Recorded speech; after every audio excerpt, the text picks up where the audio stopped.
we find our confidence in discovering who we are. In the classroom and on stage. The opportunities are endless. Our creativity knows no bounds as we take risks, explore opportunities, and stretch our minds. Together with our teachers, we use what we've learned to create beauty, to tell stories, to inspire. We discover new passions while allowing existing ones to flourish. We know that we can do anything, be anything, achieve anything. We give our time to something greater than ourselves. Whether we're sketching, singing, writing, or acting, we find new ways to express ourselves and share our talents with the world. We know that our ideas and contributions matter, and we take great pride in that. Because today, because today, because today, because today, because today, tomorrow, forever. We're Darlington Tigers.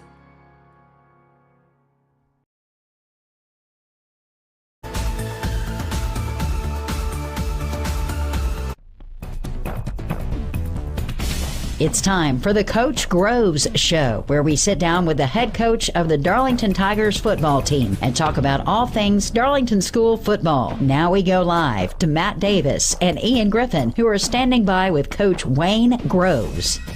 Well, thank you very much, and welcome in. It is now time for the Coach Groves Show, and it's just Matt Davis today with Coach Groves.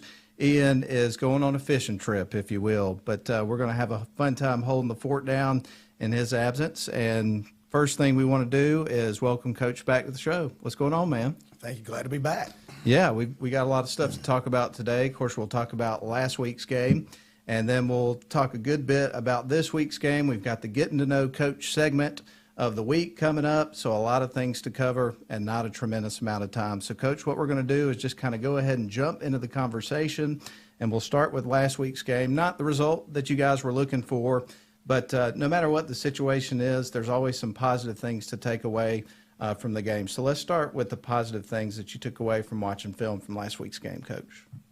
Well, obviously, when you play a 4A team that's got a lot of depth and a big roster, you know, it's going to give you a challenge. It's going to give you a challenge. And so that's what we want to do. We want to go ahead and challenge our kids before we hit region play where, you know, there's not really state playoff implications. And so being able to play a team like Sonoraville that's going to make you play 4 quarters, make you play really hard and make you execute on all levels, that's what we want. So we put our kids in that situation. Our kids played really hard.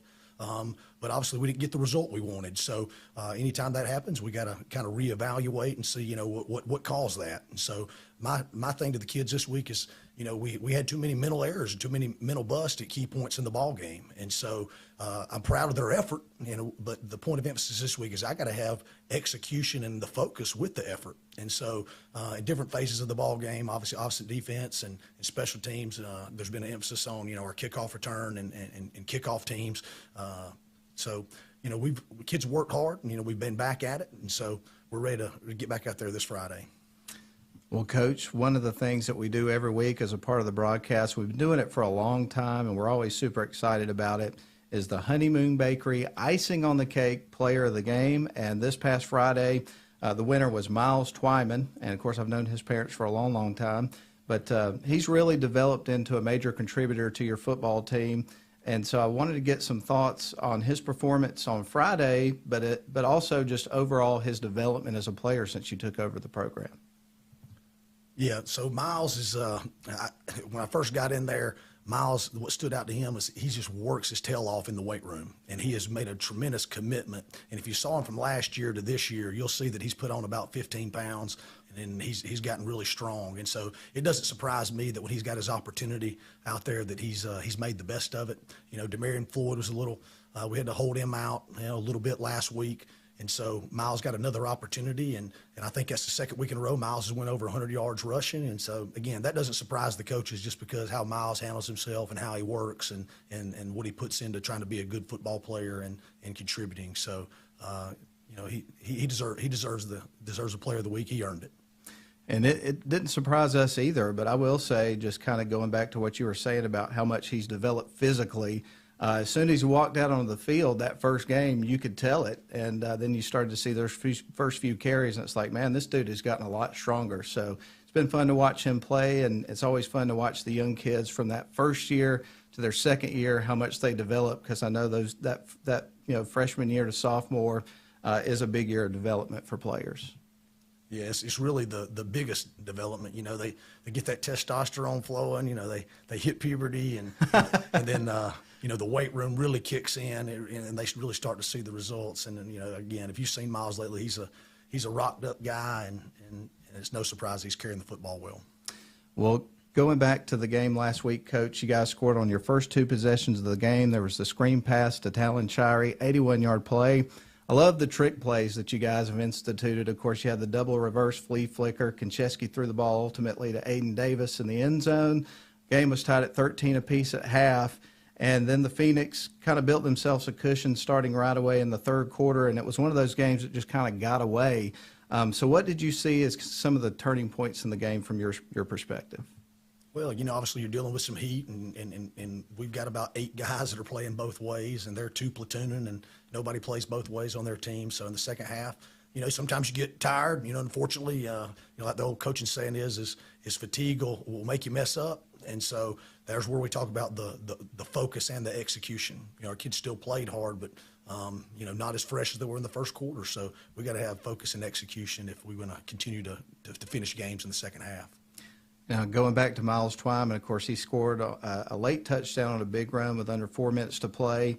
On the ensuing kickoff, you guys, it looked like you recovered an onside kick. It looked like it was perfectly executed. So that was one of those situations, even though they said that he touched the ball before it had traveled, you know, enough distance for the onside recovery, the execution really looked solid. So it's one of those things, if you need in the future, it had to be, you know, a positive to see it executed as well as they did.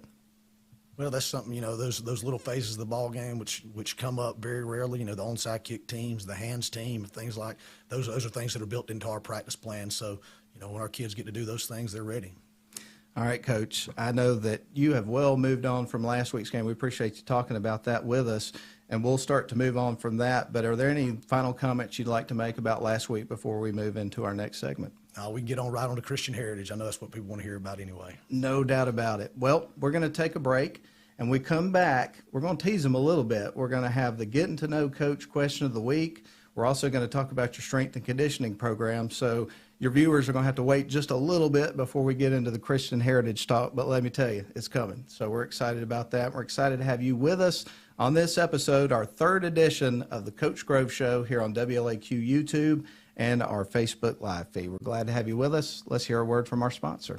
Shop for your next car, truck, or SUV at Riverside Auto Group. Check out riversideautogroup.com today to browse their selection or visit with them in person at Riverside Chevrolet Buick GMC in Rome, Riverside Toyota in Rome, and the all-new Riverside Buick GMC Cadillac in Cartersville. Locally owned and operated by the Welburn family since 1974. That's Riverside Auto Group. Visit riversideautogroup.com.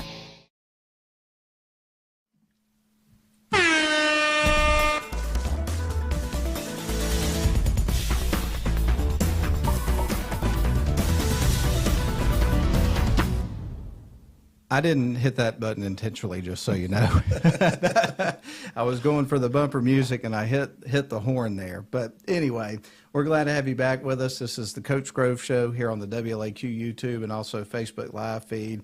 And we're going to jump into our Getting to Know Coach question of the week. And also, you talked about the black shirts last week, so we'll probably circle back around to that as well if you'd like to talk about that here in this particular segment. Yeah, but so earlier this week, I was riding with my mom. We were going to lunch, and she really liked the segment that we introduced last week, the Getting to Know Coach segment.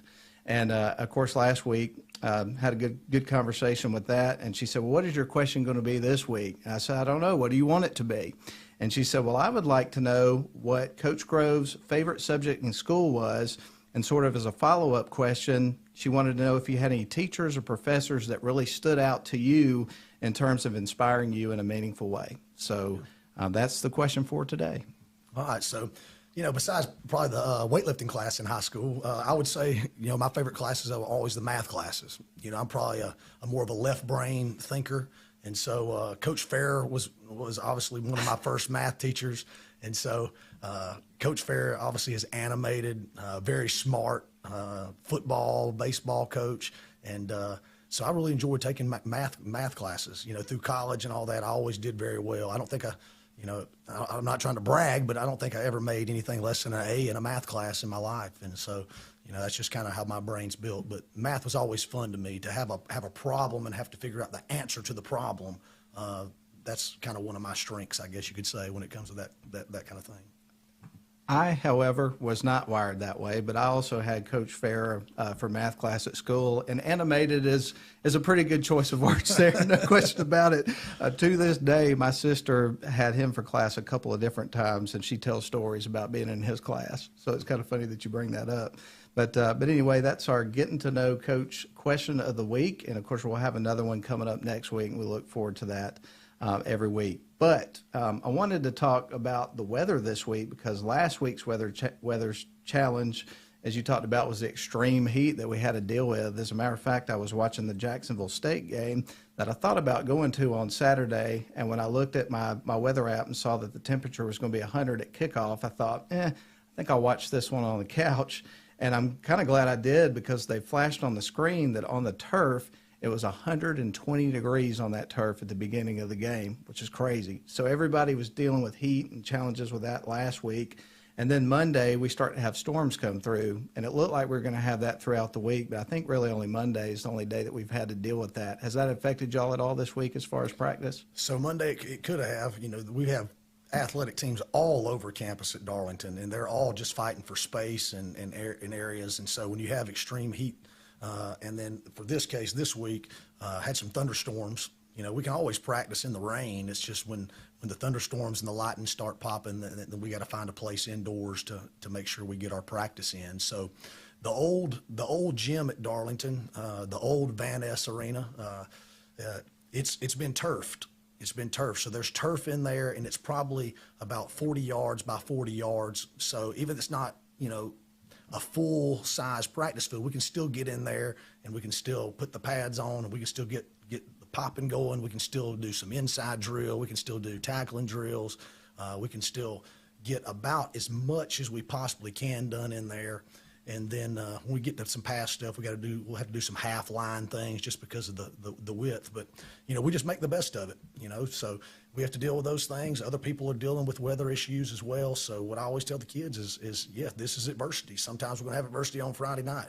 The team that handles the adversity the best is the one that's going to get the most out of it. So we had to go inside on Monday, and we made the best of it. We had a good 2 hour and 15-minute practice, and so we're luckily able to get outside on Tuesday and Wednesday today and be out and get a full padded outside on the full field practice. But Monday was one of those days where we got to make the change and fight through the adversity there and have an indoor practice. And then, of course, you had practice this afternoon before you came out here, and then you're doing practices on Thursday mornings at this point, right? Yes. So you'll continue that this week. Yep. It was 6 a.m. That's the first whistle blows at 6 a.m. Kids got to be there between 5:30 and 5:45, and they've done an excellent job of being committed and getting there on Thursday morning. So tomorrow morning will be the same. All right, Coach. Well, let's go ahead and circle back around. As we open up the segment, we mentioned last week, we talked about the black shirt. That was fun to talk about. So let's go ahead and circle back around to that and tell us about your black shirt recipients for this week. All right, so our black shirts this week, again, it's not the kid that's always going to have his name in the paper. It's kind of the unsung hero that's grinding it out during the ball game, that's doing his position, playing his position, doing his job exactly the way he's been coached to do.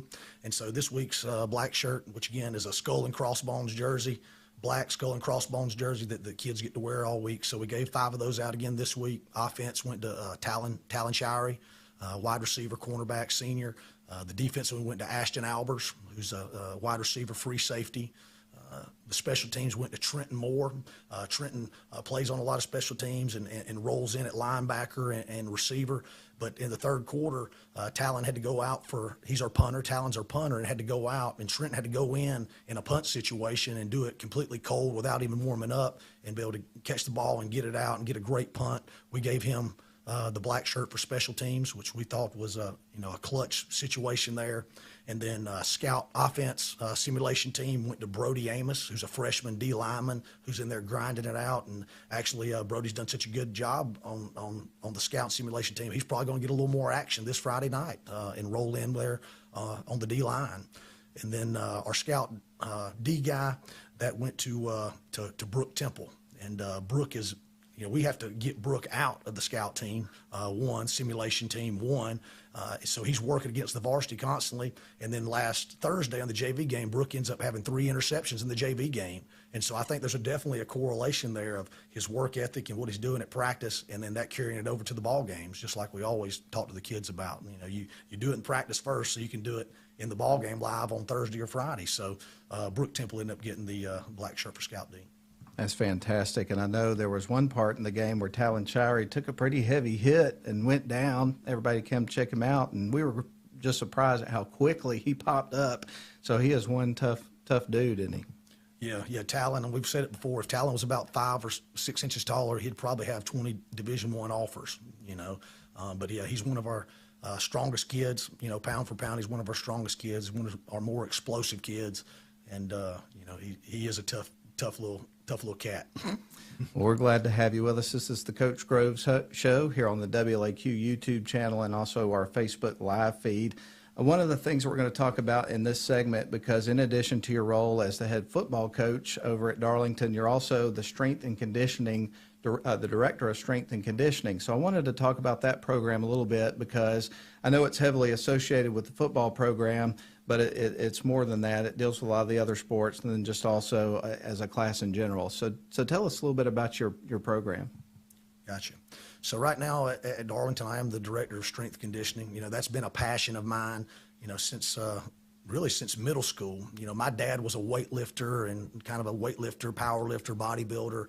And so I grew up watching him do that. And then once I started playing competitive sports in middle school, and I thought, I'm not the biggest, strongest guy, but if I lift these weights and I do this speed training stuff, it can help me be better. It can give me an advantage. And so, a guy like me just fell in love with the weight room and what all it could offer, me as a benefit in athletics. And so, as I got into coaching and found my career path, that was something that was just a passion that I just continue to study, continue to read up on, and just try to be on the cutting edge to make sure we're doing the best thing for our athletes. Now, my strength and conditioning program, it's not bodybuilding, it's not powerlifting. Even sometimes we use those philosophies, sometimes, but it's strength training to develop ground-based performance in athletics. And so, we have every sport is in the weight room at Darlington, and I tell them when they first get in there, it's exactly that. This is strength training to develop athletes. And we're going to train 5 areas. We're going to train strength, speed, flexibility, agility, and explosive power, which includes plyometrics and jump training. And so every one of my workouts is going to have those 5 components built in. It's fast-paced, so we never have one person lifting and 4 standing around watching, so there's always doing something. So, we do a squat. We do a squat set, we'll come off and immediately go straight to box jumps. We'll go straight to knee tucks and explosive movement. And then they'll go right there to maybe a pull, a bent over row, or a dumbbell bent over row. All right, from there, they'll go to another, a plyometric push-up or some type of upper body, and then they'll go spot, and then they'll go back to the main lift. And so not only are we developing the strength and the speed and putting the athletic movements into the workout, we're doing it at a fast pace, so there's a cardiovascular aspect as well. And so kind of like HIIT training or something like that. Yeah, okay. yeah, very, very, very similar. I mean, it's the same kind of philosophy, but again, we're getting multiple things accomplished in a short period of time. Now, as far as how, going back to the football program and the strength training that takes place there and conditioning, obviously that looks different at different parts of the process of getting prepared. So what does that look like, spring, summer, and then once you get into the season, how do you have to adapt that when you're practicing for games and things of that sort? Well, one, we want to make sure our kids are always ready to play on the field and prepared. And so we never want to do anything in the weight room that's going to compromise that. But what we do is we're going to lift on game days. We modify the lifts on game days, and we may tweak the program a little bit from the base. But I think it's important for high school kids to get in the weight room and move around and get a lift and get a little light sweat on a game day to kind of get themselves going. During the off season, we push the volume a little more. I use what's called the Parallelepin chart, which is basically a scientific-based chart that shows, this is the minimal effective dose to give a kid as far as sets and reps and percentages based off their 1 rep max, and this is the top volume that you want to push. And so in the off season, we want to be right in that sweet spot. During the season, we want to be, the minimal effective dose, just enough to make sure that we're still getting stronger, we're still improving. and then to make sure the kids are ready for Friday night. So there's a lot of thought that goes into it. This may be a silly question, but hey, I'm a silly guy. But so can any of the guys challenge Coach in the weight room? I'm sure they can. You know, I can still get about 8 to 10 reps at 225. So, you know, but you want to go squats, these old knees and the back ain't what they used to be. But if they want to try me on the bench press, I could definitely hold my own. Well, this is the Coach Grove Show here on the WLAQ YouTube channel, also our Facebook Live feed. We're going to take a break. We got one more segment coming up to close out the show, and we're going to be talking about the game coming up. It's hard to believe it, but already getting ready for week 3. First couple of games have been at home, and this is the first road trip of the season, and we're going to talk about it when we come back with the coach here in just moments. We're glad to have you with us. This is the Coach Grove Show. We shall return. Shop for your next car, truck, or SUV at Riverside Auto Group. Check out riversideautogroup.com today to browse their selection or visit with them in person at Riverside Chevrolet Buick GMC in Rome, Riverside Toyota in Rome, and the all-new Riverside Buick GMC Cadillac in Cartersville. Locally owned and operated by the Wellborn family since 1974. That's Riverside Auto Group. Visit riversideautogroup.com.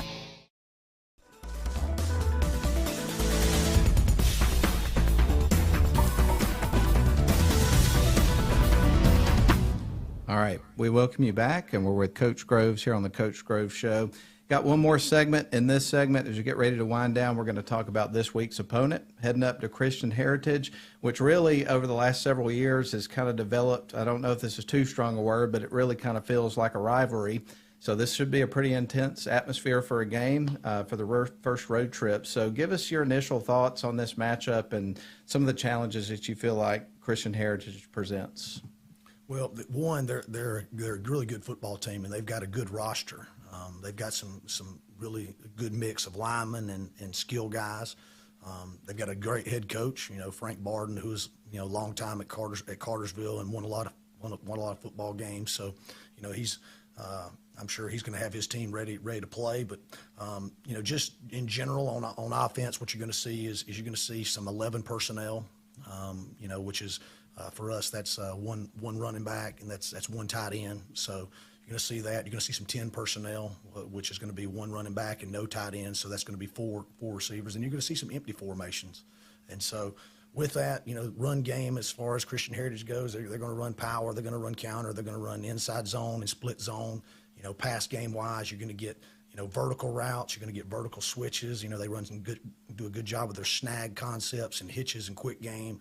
And then, you know, they do a great job in the screen game. So they got a good quarterback, you know, Carter Triplett. He's 6'4", 210 pounds, and he can throw it and run it. You know, last week he had run a quarterback power for about 60 yards, and he left some folks. And so they got 3 skill guys that are 6'3" or taller. You know, number 4, Dante Crowder is a 6'5" receiver who's really fast and runs really good routes. And they have 2 big tackles that they won't have to deal with. So offensively, that's kind of where they are. Defensively, they're a 4-2 defense. They base out of cover 3. You know, their top D lineman is number 54, Max Moore. He's about 5'10", about 240 pounds. You know, he's kind of a little, you know, short, stocky guy that plays really hard. They have a good linebacker, number 6, Jalen Gay, who's 5'9", 215 pounds, that plays downhill, and they're just really scrappy on defense. So you're going to see that. They're going to be in a 4-man front. You know, they're going to be in nose and tackling 2s. They're going to slant them and move them, and they'll even get into they'll move that Mike linebacker down there on the nose, and they'll play some old school 53 defense, you know, and play cover 3 behind it. So that's stuff we've been working on all week, and so hopefully kids will be ready to execute and get that done. And Coach, you mentioned Frank Barden being the coach there. He's at Cartersville for a long time. Most recently was over at St. Francis, and I know that was a situation where I think 2 or 3 years ago they won like a game, and then a couple years later they were in the semifinals. So he's definitely done a good job of getting programs going. And then I know their director of athletics there is a very familiar name when it comes to football in the state of Georgia. And I imagine a lot of people know this, but it's Hal Lamb. That's right. I know you probably know as well. Yep. Obviously, everybody knows Coach Lamb. I imagine if he's not in that Georgia High School Football Hall of Fame, he'll be eventually. You know, so you know they got good leadership there, and they've put together a good program, and they've been really good and tough to deal with the last few years. Well, Coach, we're going to talk a little bit more about this matchup. Of course, this, as we reference, is the first road trip of the season. Are there any things that you do differently or additional considerations and things of that sort, when you're preparing for a road trip? The first couple of weeks have been at home. So what are additional things that you got to do to get ready for this trip? Well, a lot of planning goes into it as far as, making sure, everything's accounted for as far as your packing and to-do list. You got to get that ready. As far as practice goes, we treat away games no different than home games as far as practice goes. Our practice plan stays the same Monday through Thursday regardless. What will change a little bit is our pregame, routine on Friday. With it being an away game, we'll get the kids out of school around 2:30. They'll report to the locker room about 2:45, and normally school gets out for us at 3:20. So we'll get them out a little early so we can, prepare our travel bags, get stuff packed up, have our initial meetings, special teams, offense, defense, get a walkthrough in. We'll eat a pregame meal a little earlier than we normally would, and then we'll get on the road about 4:15, between 4:30, arrive at Christian Heritage. I always try to arrive at away games at least 2 hours before so we can get our taping and get a little locker room downtime before we go out. And we'll actually start our warm-up around 6:20 for a 7:30 start. Well, Coach, just a couple more questions, and we'll start to wind things down as our time is almost up for today. But one of the things that's been great to see, and this has been the case for a long time, no doubt about it, but the Tiger Nation really showed up for the first two games. The atmosphere for the games have been really great. And with the big road trip coming up, I would imagine you want to make sure that the fans get out and support the team. So hoping that we get to see a lot of people in purple going up to Dalton for this game coming up this weekend. Yeah, I think playing Christian Heritage, that excites the fan base for sure. And I think we'll have a good crowd, and we'll travel, and we need that because the boys, obviously, they feed off that. We have a big crowd in the stands, and they're cheering, they're on their feet. It makes a difference in the football game, and so I expect the Tigers to get out in full force on Friday night in Dalton. It's going to be a tremendous amount of fun. We're looking forward to it. And for people that can't make it, first of all, we always urge you to go to the games. But if you can't make it, we will have coverage on WLAQ, and then also Darlington School will have the YouTube stream. So we're looking forward to that coming up this weekend. So a lot of great stuff going on. It's been a fun season so far. Looking forward to the first road trip. And then after that, Coach, it'll be a bye week, and then you'll have one more non-region game before you get into region play. So with that said, one final question. As far as these first 4 games of the season, getting ready to go into the games that count towards the playoffs, what are the things that you're going to be looking for in terms of biggest, areas of improvement as you get ready for that next part of the season in a few weeks? Well, one thing, as far as, we talked about it earlier, execution, and I think me and Coach Loudermilk told the offensive line we got to have pinpoint precision on our steps, on where our hand and hat placement are on every one of our run game and pass game plays. We've got to have, the great effort's got to stay there. We just got to clean up some of the mental mistakes, and so that'll be the huge emphasis. Obviously, it's been the huge emphasis this week. It'll be huge emphasis in the bye week and going into region play. Awesome, man. Well, great comments as always. Really have enjoyed our conversation. And I know that I say this every week, but we appreciate you willing to give us 30 minutes every week because I know the fans want to hear from you, and we always enjoy talking to you and having you here on WLAQ on the YouTube channel and also the Facebook page, and then ahead of the games as a part of the broadcast. It's a pleasure to talk to you, Coach. We appreciate you. Yep. Thank you for having me. And with that said, like we always say about this time, nothing like a Tiger on a Friday night. Go Tigers, man. Go get Tigers. it this weekend. Thank you for your time. That's going to wrap up this edition of the Coach Grove Show. Just want to thank everybody for tuning in the event that you missed the show or just, it joined us a little bit late today. You can go back and watch it on demand on our YouTube channel, also our Facebook page.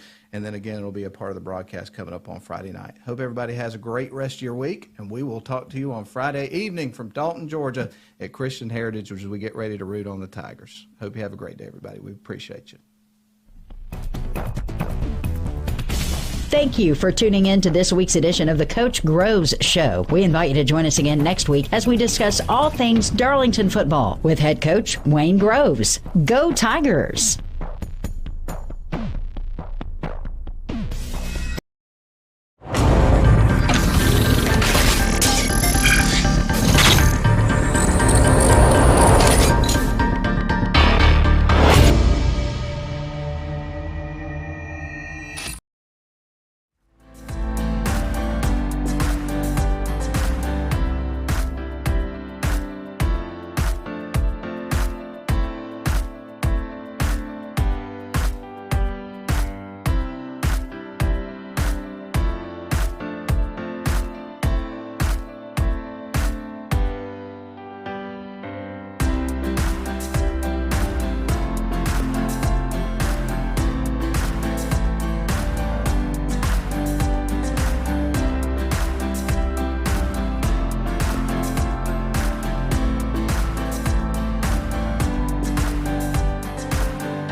highschoolofficials.com to learn more. That's highschoolofficials.com. All right, folks, and welcome to Darlington Tigers football night right here on WLAQ. I'm Matt Davis alongside Gordon Powers for tonight's broadcast. Gordon is filling in for us tonight for Ian, who is on vacation this week. And Coach, is glad to have you with us tonight. We're going to have a great night of football. Glad to be here. I got to fill some big shoes. I enjoy watching both of you guys and listening to you over the last couple of years at Darlington. Well, it's been a pleasure to get to call the games, and of course, I've gotten to know you a lot over the years because back in the day, I used to call the model football games when you were the head coach there. So I'd come out to the school every week with my little recorder, and we'd sit down and talk football. So it seemed like it'd be a natural fit to have you in the booth today. Well, I appreciate it. I miss some of those times, but I'm glad I'm up here. We got a great viewpoint and place from here to watch the game, and I'm excited to be here and hope I don't mess things up. No, you're going to do a great job, already are, and we're glad to have you with us. And one of the things I always have to say, sort of as a disclaimer when we're at Christian Heritage, as you mentioned, our vantage point to watch the game is fantastic. There's only one thing that we don't like about the setup, and it's to the right of Mr. Powers here, Coach Powers, is that there's a massive PA speaker that's about, 2 feet from your face. And so once they get that thing cranked up, which they have it now, and also with the commentary and everything, we're going to battle that all night. And there's nothing that we can do about it, but we just wanted to kind of get that out of the way and mention it right out of the gate because we're going to be stuck with it for a few hours for sure. Yeah, if any listeners hear that music, we're kind of sitting up here amongst, looks like a rock concert going on, and we'll do the best. I kind of gave myself a pep talk on the way up here, Coach. I was just kind of saying, hey, man, just be ready for that. You know it's coming, all that kind of stuff, and we'll just do what coaches say and control what we control, and that is completely out of our control. Well, let's talk a little bit about the matchup tonight. The Darlington Tigers are on the road for the first time this year, taking on the Christian Heritage Lions. Darlington evened up the season last week, 1-1. They picked up a win in week 1, lost last week. Christian Heritage has started the season 0-2. And, Coach, I know you've got some perspective on this because you've coached against them, number one, but you've also seen some film on this team. And I've talked to some other people that have as well. And that 0-2 record and the scores in the games may be a little bit deceiving. It's really deceiving. Christian Heritage is 0-2, but they've lost to North Cobb Christian, who's a AA team that I checked the internet yesterday, and they're ranked number 10 in the state. And then last week they lost to Temple, team that's also 2-0. They're 2-0, and Corey Nix, the coach down there, I saw where he posted something where they're ranked now for the first time in a long time. So you can throw out an 0-2. Christian Heritage record. Oh, there's no question about that. Well, folks, we are glad to have you with us. I think they're about to have the prayer and all that stuff coming up here in just a couple of moments, so we'll take a break in just a minute. But we're glad to have you with us. It's the Darlington Tigers and the Christian Heritage Lions coming up in just a little bit. We're super excited about it. It's game 3 of the season. And, of course, coming up next week, it's going to be a bye week. Then there'll be one more non-region game. And then after that, you'll get into region play coming up, I believe, on the 22nd. But we're going to go ahead and take a break as we get ready for the prayer and the national anthem, and we'll be back in about 3.5 minutes. My name is Ryan Somerville. I am the sales manager for Business Water Solutions. We do water purification coolers as well as ice machines for any size business. We're on campus right now at Darlington School. Super happy to be here. They're one of our biggest customers. I myself played sports here. Our 2 founders played sports here. It was absolutely our pleasure to be a sponsor for Darlington Athletics.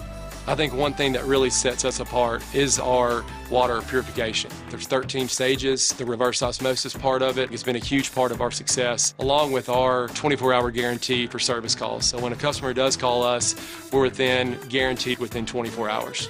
We were able to provide a touchless water system to make it more COVID-friendly in terms of germs and touching the water system. One thing I always say is we're not selling a product, we're selling our service. That's what we really push for every single day, is to have a customer service experience like they've never had before. At Rome Orthopedic Center, we salute students, freshmen and seniors, athletes and artists, first stringers and choral singers, band majors and game changers. We hope you never need orthopedic care, but if you do, choose the only practice in the Rome area solely dedicated to the orthopedic needs of the students and families in our community. Rome Orthopedic Center. To make an appointment, call 706-292-0. Shop for your next car, truck, or SUV at Riverside Auto Group. Check out riversideautogroup.com today to browse their selection or visit with them in person at Riverside Chevrolet Buick GMC in Rome, Riverside Toyota in Rome, and the all-new Riverside Buick GMC Cadillac in Cartersville. Locally owned and operated by the Welburn family since 1974. That's Riverside Auto Group. Visit riversideautogroup.com.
Welcome you back to Christian Heritage High School. We're in Dalton, Georgia tonight, and it really is going to be a super comfortable weather night in terms of a football game. A heck of a lot better than last week, huh, Coach? Oh, yeah, it sure is. I took a big fan last week up in the stands, and it still got very hot and sweaty. If you're sitting at home and you're not out at a ball game tonight, you're missing some great football weather.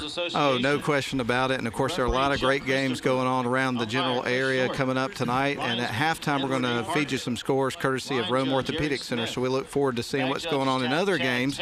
But tonight, we've got the Darlington Tigers and Christian Heritage Lions for you. Again, this is Game 3 of the non-region schedule. Next week's going to be a bye week. After that, we'll go over to Northwest Whitfield. So we'll be kind of close to where we are today, coming up a couple of weeks from now. And then after that, it's where, of course, the rubber meets the road with region play starting about 3 weeks into September. It's hard to believe, Coach, that tonight is September the 1st. Wow. It is. It's here, and that schedule coming up for Darlington, one thing they do is at Darlington, they play a tough schedule every year.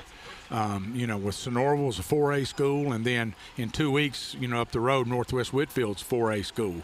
And, you're talking about schools that got, 1,200, 1,500 students compared to, what Darlington's 400. Oh, no doubt about it. And, of course, let's talk a little bit about last week's game briefly. It looked like we were in for a shootout as both Darlington and Sonoraville scored quickly on the opening drives of the game. But the scoring kind of fizzled out for much of the first half. It was tied at 13 apiece at halftime. Then Sonoraville came out and outscored Darlington 26-7 in the second half en route to a 39-20 victory. I thought the effort was great from Darlington trying to mount a comeback in that game, but it was just one of those games early on in that third quarter. It kind of got away from them. They just couldn't get back into the game. Yeah, it got away early in the third quarter. I think Sonoraville scored on the first opening drive of the second half. And, it was hot, and I'm not, I'm not a coach, so I'm not really trying to make excuses for players, but we had like 8 guys going both ways, and Sonoraville's running, 11 on for offense, 11 on for defense, and it paid it. It took a toll on our Tigers in the second half. Oh, there's no doubt about that. So it should be a little bit more even in terms of roster size coming up in this particular game. To give you a little more background here, let's talk about the coaching matchup for tonight. Of course, Wayne Groves for the Darlington Tigers, first season as a head coach.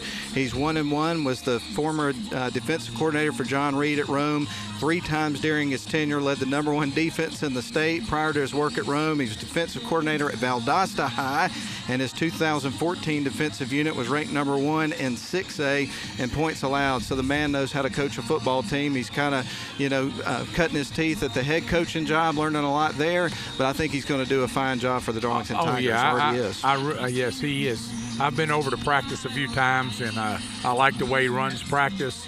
Like I said, he's a very, very, very strong defensive coach. Relates well to the players, gets them motivated. He's going to do good. He's going to do good things. I agree with you 100%. Meanwhile, on the other sidelines, you've got Frank Barden. And if you follow high school football in the state of Georgia, you know that name. He's got a 217 win record, 117 losses, 1 tie, 30 seasons as a head coach between his time at Pickens, Cartersville, which he's most known for, Stevens County, St. Francis, and now Christian Heritage.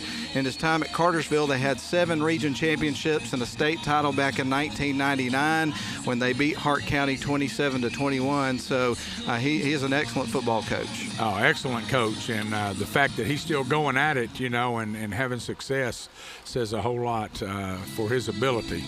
And, of course, Coach Powers, I know earlier you had some gentlemen waving at you up here at the top of the press box, and one of them is the athletic director here, and that's a familiar name, Hal Lamb.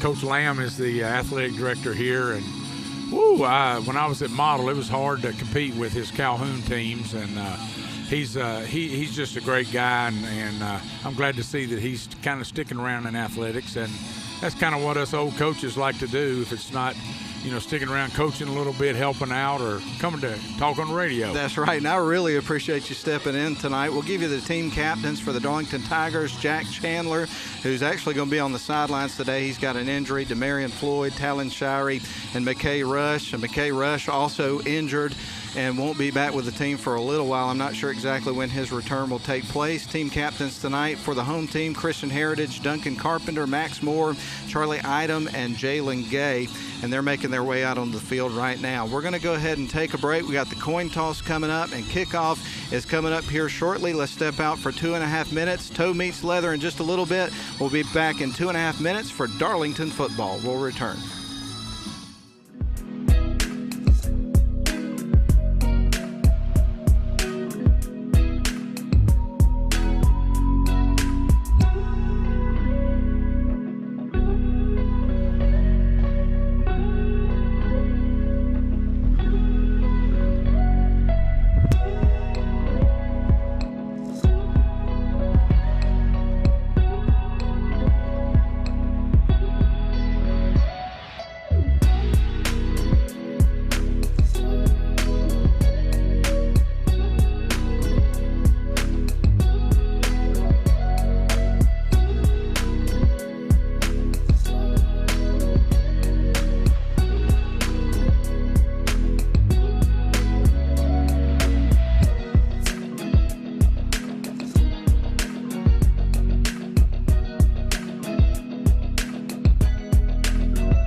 we welcome you back into live coverage of Darlington football from Darlington, Georgia. We're at Christian Heritage High School. We just had the coin toss, and for the first time of the season, Coach Powers, Darlington won the toss, and they've deferred to the second half. So we're going to see this Christian Heritage offense open up the game. Yeah, well, Coach Groves needs to find out who called it out there and make them a captain every week. Oh, absolutely. Yeah. Both teams about to make their entrance. The Lions have just entered the field, and the Tigers about to make their entrance, and they've got a sign out that they're about to break that says "Tame the Lion," and that's certainly the goal coming up here tonight. And here they come out on the field with a ton of enthusiasm and a lot of energy, and they're definitely going to need it tonight. These two teams are going to be well matched and going to lock horns. And let me tell you, this is going to be no love lost when this game's over. These teams like to get after each other for sure. Well, you got two big cats going at it, the Tigers and the Lions, and you wanted me to add a little color to this thing. So not too much, though, Coach. No, not too much. I'm looking at Christian Heritage, who's in all black, black helmets, white numbers, and Darlington's in that familiar purple, the tiger paw on the side of the helmet, white jersey. So that's my color I'm gonna add there. That's nicer and official and clean. There you go. I appreciate that, man. And I'm sure that you probably know some of these officials. Let's be nice to them, okay? Oh, yeah. Let bygones be bygones. All right, the Tigers have got it teed up. They're ready to kick it away here to Christian Heritage. They're going to send a couple of men back deep. It looks like one of them is going to be number 14, who is Jackson Samuro. And we'll see who the other one is on the other side here in just a couple of moments. But we're glad to have you with us tonight. Oh, that's going to be Charlie Idom. So we're about ready to go. Hendricks Jones to kick it off here for the Darlington Tigers. Lions are going to be working from right to left. Hard to believe it, folks, but it's time to kick off game 3. We're going to get started about a minute and a half, 2 minutes after original kickoff time. He runs to the ball. Toe meets leather. We're underway. That's end over end. Idom's going to bring it out. Fields it about the 15. Cuts out to the right side, and he's going to be brought down after a pickup down to about the 23-yard line. That's where they'll set up shop, Coach. First and 10, Christian Heritage. That was 19 and 20. I'm looking at it right here. Stuart Grigsby. And Timmy Smith on the tackle. And a couple other guys. So Christian Heritage is going to start off at their own 24-yard line. We're just underway here from Christian Heritage High School, the Lion's Den they like to call it. And let's see what the Darlington Tigers can do here on defense and see if they can set the tone on that side of the ball. So the quarterback here for this Christian Heritage football team, his name's Carter Triplett. He's a big kid, 6'4", 210 pounds. He can run and throw. He's going to hand off on the first play, and the Tigers are there, and they bring him down immediately. Woo! Man. Hand off to Tylen Christopher. Number 23 came in on that tackle, Noah Duggan. Oh, he was there, and 67, who is now Henry Ledbetter. Yeah, they've had to shift some guys around, Coach, because there's been just kind of a slew of injuries. Tigers kind of banged up going into the game. So Christian Heritage will get lined up here for 2nd and 10 with the ball on the 24 after they couldn't pick up any yardage there on that first play. They're going to send trips to the near side, one on the far side. The one on the far side is Dante Crowder.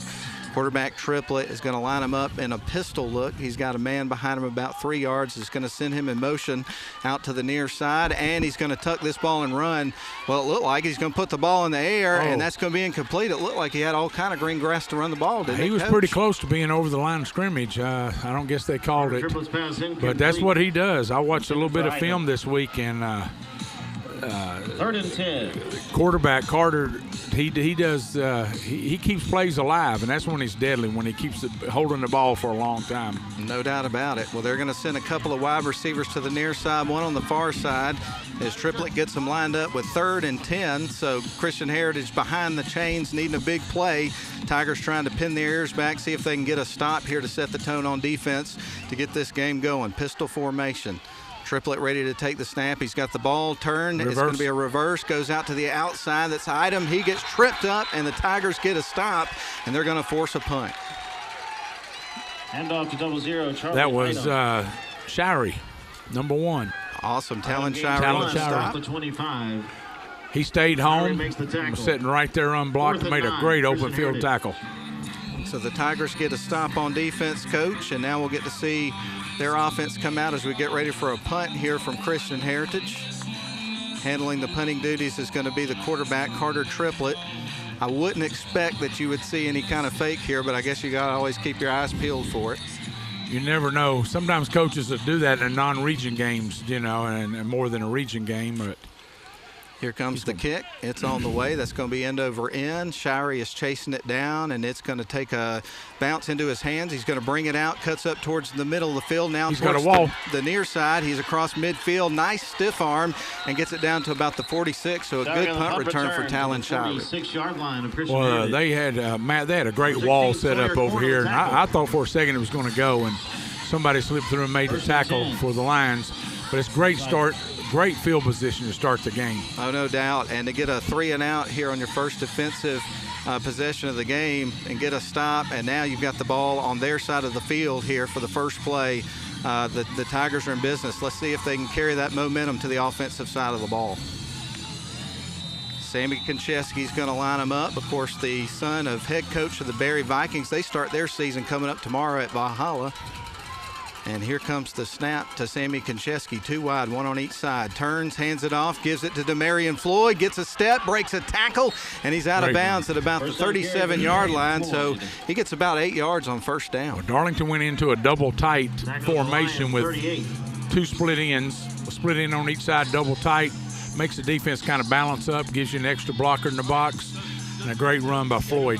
Second down and 2, and that was good to see, Coach, because he was a bit banged up last week. We didn't see him have an offensive carry until the second half of the football game, but he looked real sharp on that play, so that's good to see. They need him.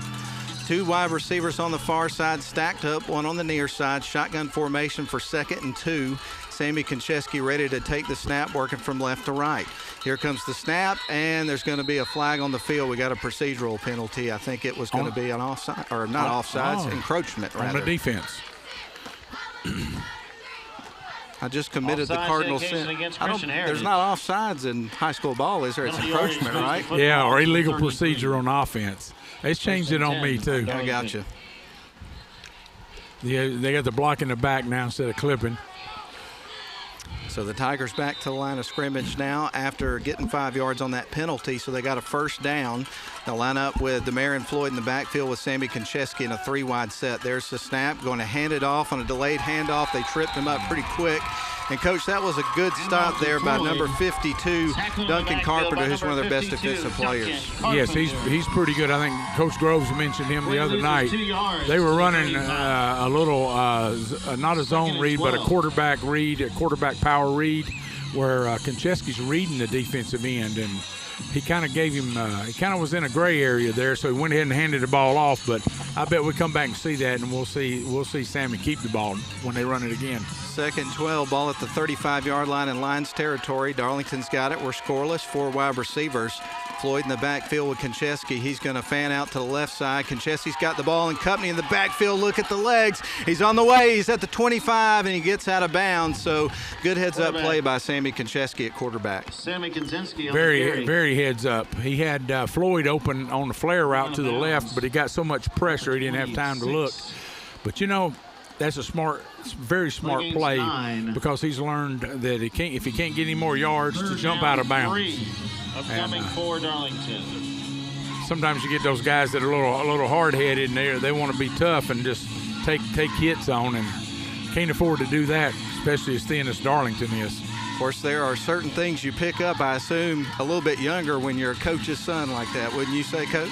Yes. Everybody's going to be in tight for this set. In the backfield's Demarion Floyd. It's 3rd and 2 here for the Tigers from the 26-yard line. Konchesky takes the snap. He's running it all the way, goes out to the outside. He has got green glass. He's in the 5-yard line, and they're going to haul him down, but I think he's going to be a little bit short, Coach.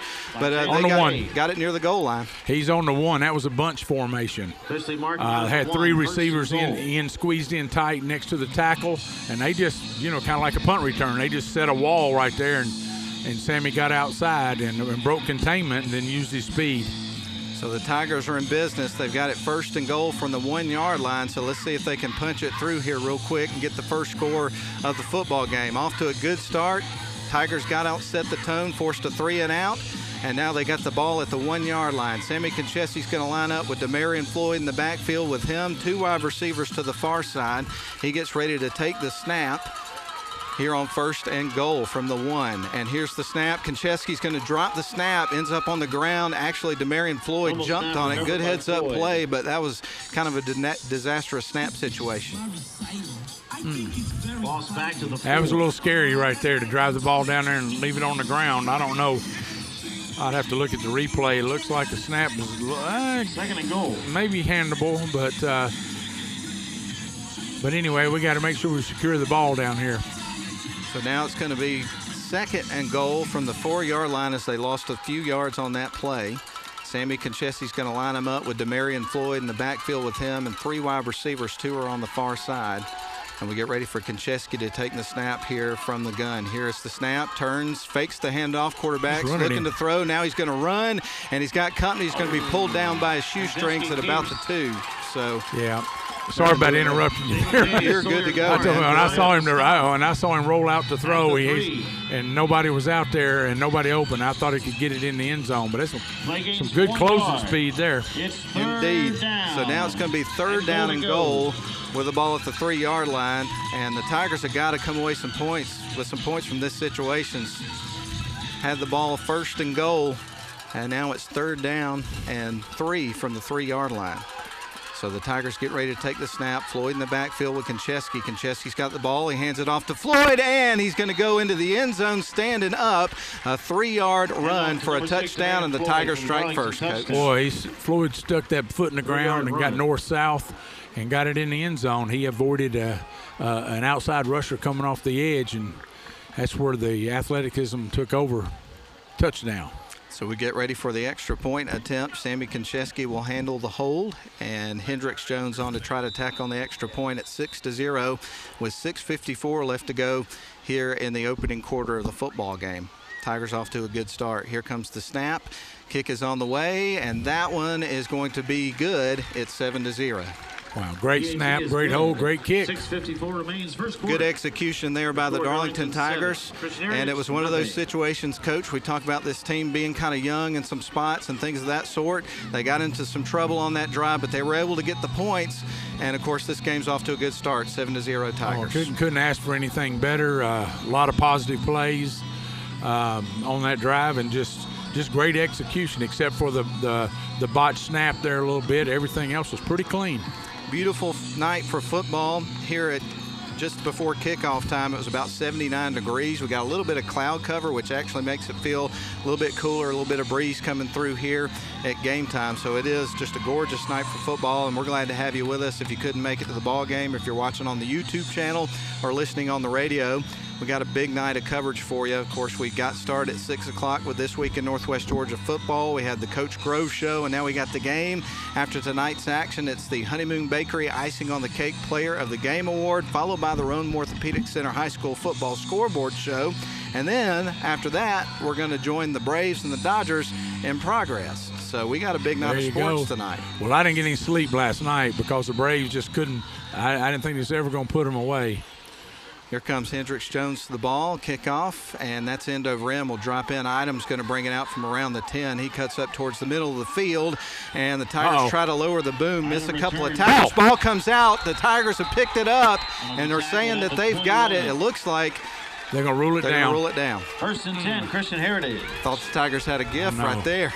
Chuck Christopher is the head official, head referee, the white hat, and he right away pointed to the ground.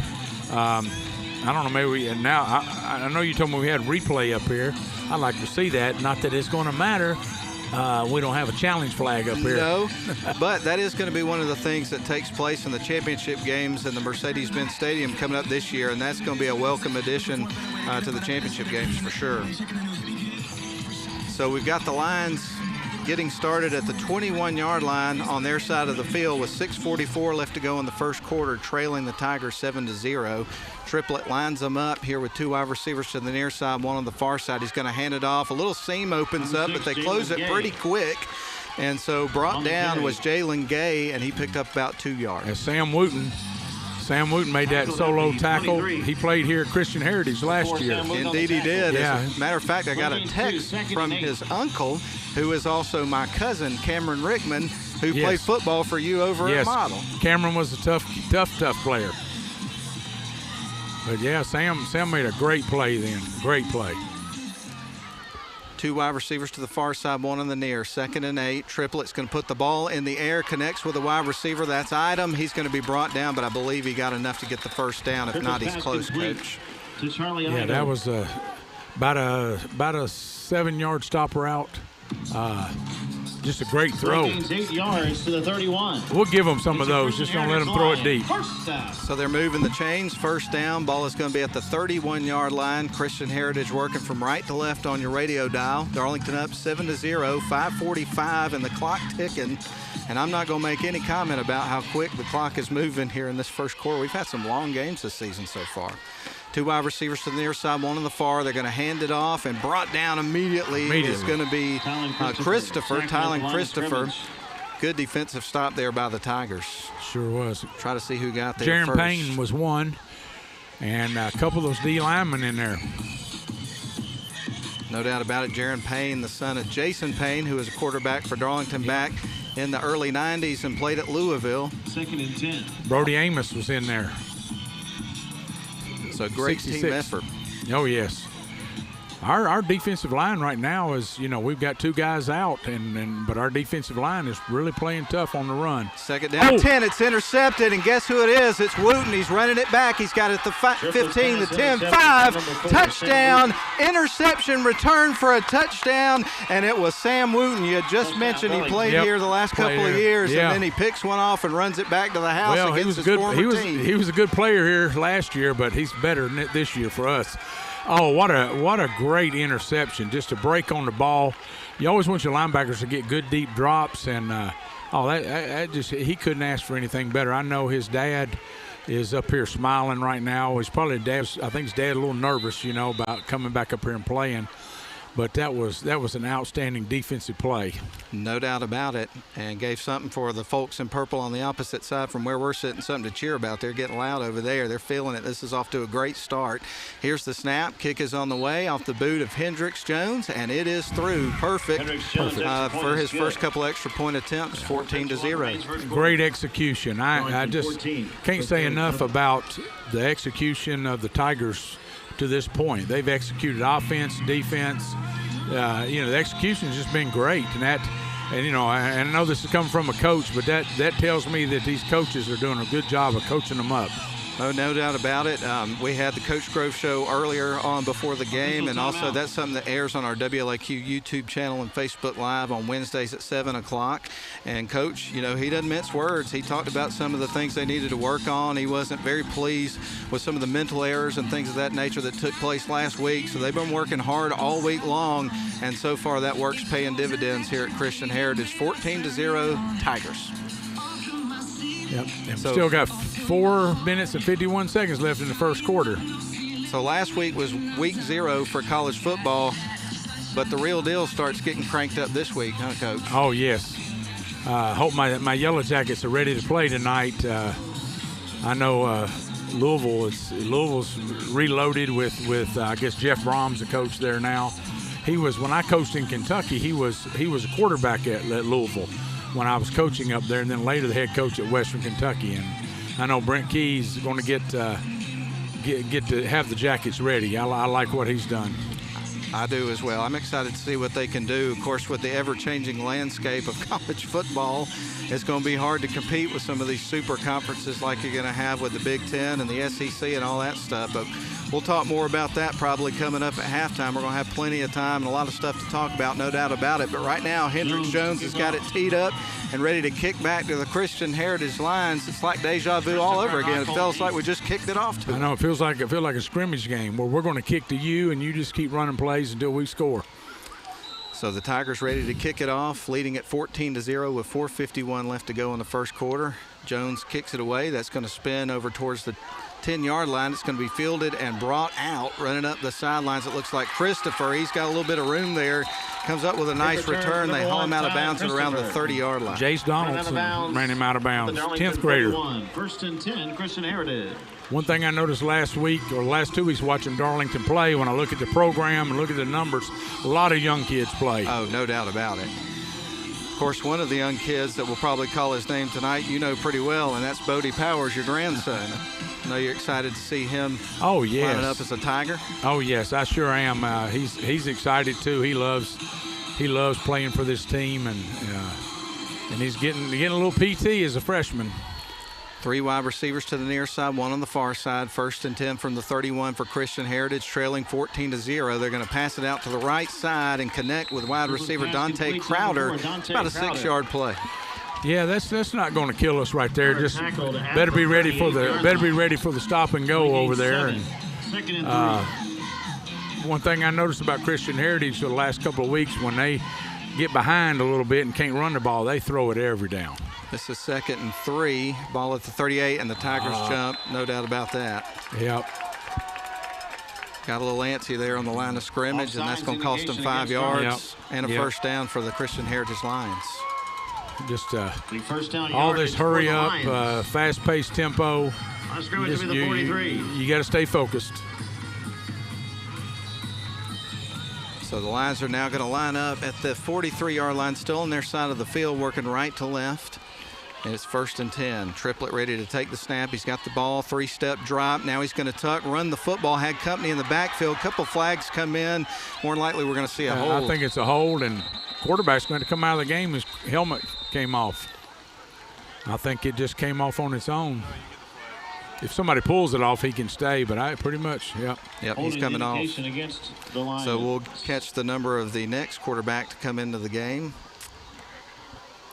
I see a 6. Jalen Gay, perhaps. We'll see who lines up there. Number 44, Levi Holland, out onto the field. And they'll march off the penalty yards here, 10 yards against the Christian Heritage Lions. You want to bet on what this is a run with a quarterback, and now you're 2nd and 20. 33. I don't want to bet against you because you certainly know a lot better than I would. Yep. So they're going to line up. 22. Still trying to figure out who it is. They're missing somebody. Yeah. Or missed the call. They're going to line up with everybody in tight except for a wide receiver. Under the center. Quarterback under center. He's going to hand it off, as you predicted, a run, but it's not going anywhere. It's going to be brought down for no gain or perhaps even a loss. Quarterback on that play was Sawyer Corn, a sophomore. Yep. Short yardage across the 32. Christopher was the ball carrier, and that's going to bring up 2nd and 20 here for Christian Heritage. So behind the chains big time. This is draw screen time. I noticed watching Christian Heritage, they throw the tunnel screen like Darlington does, where the receiver comes up, goes 2 steps up, and then comes underneath all the blocking. 3 wide to the near side, 1 on the far side. Working right to left are Here the Christian Heritage Lions. Dropping back to the quarterback, and he's going to be dropped by 2 Tigers. Big time stop led by number 67. Was that Henry Ledbetter? Yes, it's Henry Ledbetter. Boy, he's excited. He's excited. I talked to him 2 days ago at practice and asked him how he liked that defensive end. He said, Coach, I'm starting to like it a little bit. You know, he's a quarterback by trade. But I think he may be switching around there. And that's something that the Tigers had to do a lot this year, is kind of switching some guys around. They've been a little banged up. They're playing well tonight. Guys really stepping up. Shotgun formation. This is 3rd down and 27. Dropping back as the quarterback, looking downfield, puts the ball in the air, connects with a receiver, and gets popped by Demarion Floyd, who saved the first down there. It was a big play, but it brings up a 4th down here for Christian Heritage at midfield. Yep. 4th and 3. They may be going for it. They don't. No signs of. Stay on sides, Tigers. Signs of going for it. We just watch the hard count. Yeah, this is where you got to be super disciplined here on the line of scrimmage. Don't want to give them anything here on 4th down. See if you can get a stop. 3 yards to go here for Christian Heritage at midfield. Carter Triplett at quarterback, and they're going to call a timeout. Coach Barton calls a timeout, so we're going to do the same thing. We're glad to have you with us tonight. 2:29 left, first quarter. Darlington 14 and Christian Heritage 0. We're back in 30 seconds.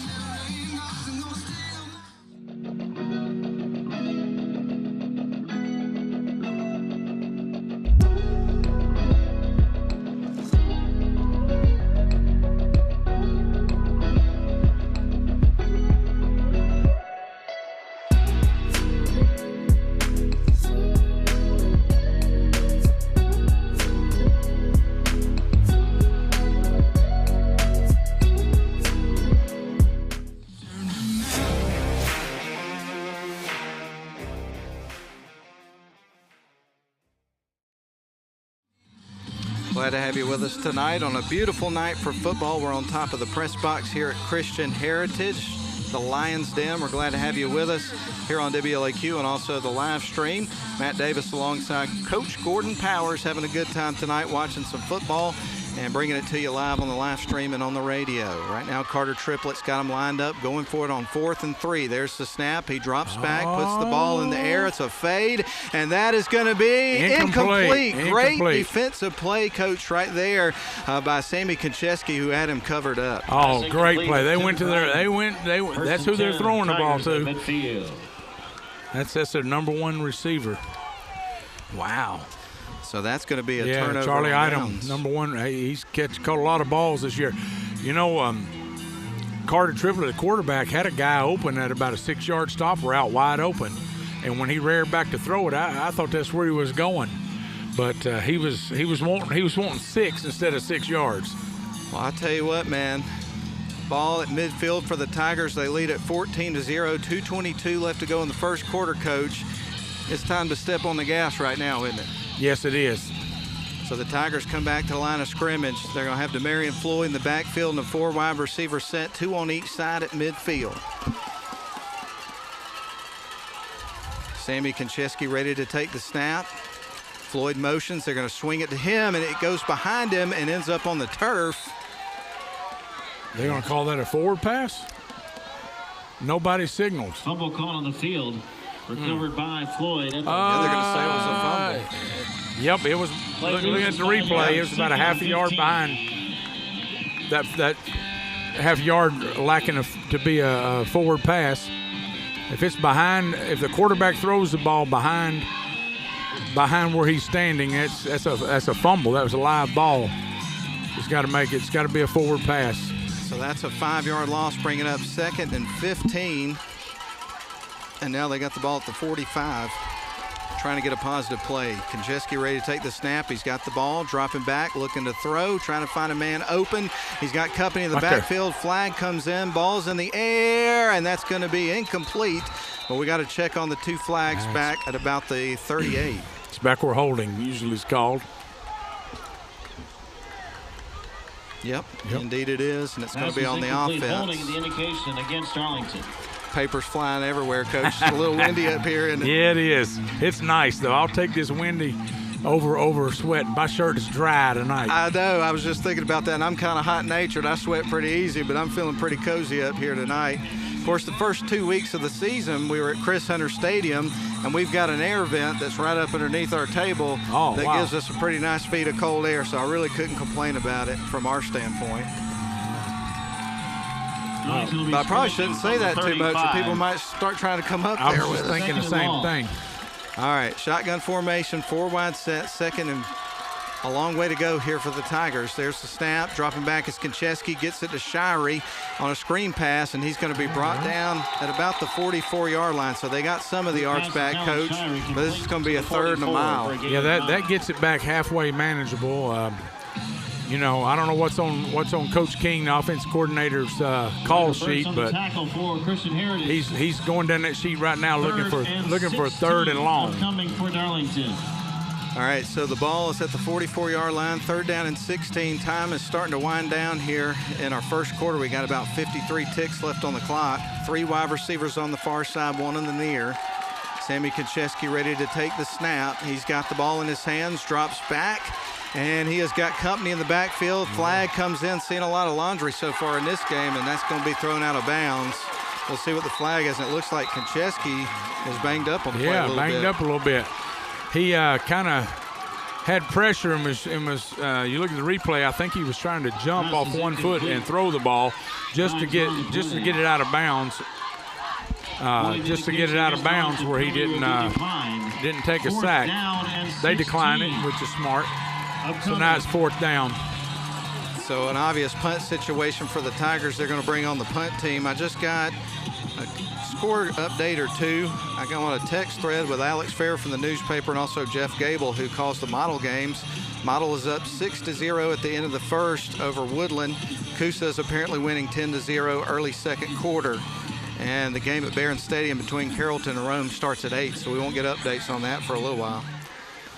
But punt situation, Talon Shirey's going to punt it away here for the Tigers. A couple of men back standing at the 20 here for Christian Heritage. There's the snap. Shirey is going to kick the ball. It's going to be a spiraling kick. Nice punt. Fair caught at the 20-yard line. That's where Christian Heritage will set up shop. Fielded by Charlie Einham. What's that flag for? Late flag coming in from the linesman. I mean, he came from 25 yards and then threw the flag another 15. We're starting to see a theme, Coach. What's that flag for? Yeah. We've seen a bunch of them so far in this game. Glad to have you with us tonight on WLAQ and also the live stream. Tigers on top 14-0 after scoring on their first possession and then also on an interception return from Sam Wooten to put them up 14-0. So the Tigers off to a good start here in this football game. It's been a good first quarter for them. Great to see a team when they had a tough second half like they had against Norville last week, bounce back and have some positive things happen right out of the gate in the football game. Oh yeah, this is definitely a lot crisper start. Christian Heritage helped us out there a little bit with a penalty, a little late hit, I believe, after the whistle. And I was just getting ready to say that loss of yards by Darlington and those penalties was going to flip the field. And Christian Heritage helped us out a lot here because now they got it backed up on the 10. Heritage from the 10. So Christian Heritage will start at their own 10, and they'll get going with 32.5 seconds left in the first quarter. So the first frame is almost in the books here, folks. Going to be two wide receivers on each side. The ones on the near side are stacked. And Triplett ready to take the snap from the 5-yard line. He drops back, looking to throw a quick pass. He connects with his wide receiver, who connects with a Darlington defender right away, brought down at the 18. At the 19. That was your just a basic snag route where they send a receiver, to a spot, and the running back goes to the opposite spot, and they just read one defender and throw it where the Tigers are not located. Sam 20 with the stop there for the Tigers. Shotgun formation, two wide receivers on each side here for Carter Triplett, and that's going to be the end of the first quarter. All right, we're going to take a break. 14-0. Darlington leads it after one quarter of play. We're back for the second quarter after a 1-minute timeout. The clock stop fans, make sure you can head down to the Lions shop and the concession stand on the west end zone. Stop in and say hello. Grab you some hot eats and cool treats on this beautiful Friday evening.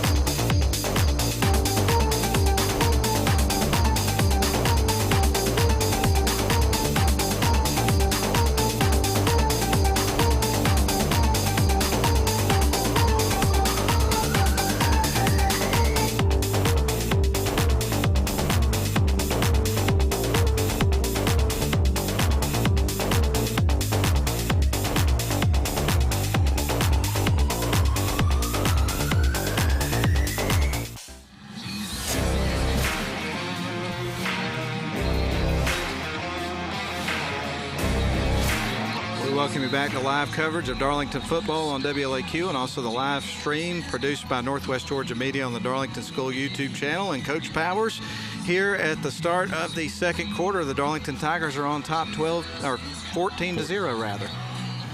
Great quarter for the Tigers. We got them backed up again, and you know we can. I think our defense can live with giving them those short passes because I'm pretty sure that. Carter Triplett, their quarterback, he seems to be looking deep quite often. Oh, there's no doubt. And he just, that's where you tell your quarterback, hey, just keep throwing that 5-yard, 6-yard, we'll move the chains.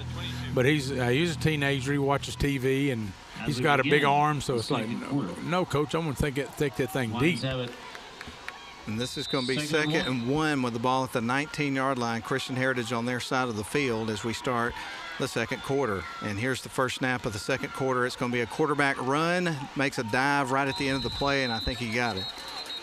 Yep, I think so. Carries forward. His helmet came off again. Indeed it did. He should have to come Flags out. on the field, too. So we'll have to check on that here in a couple of moments.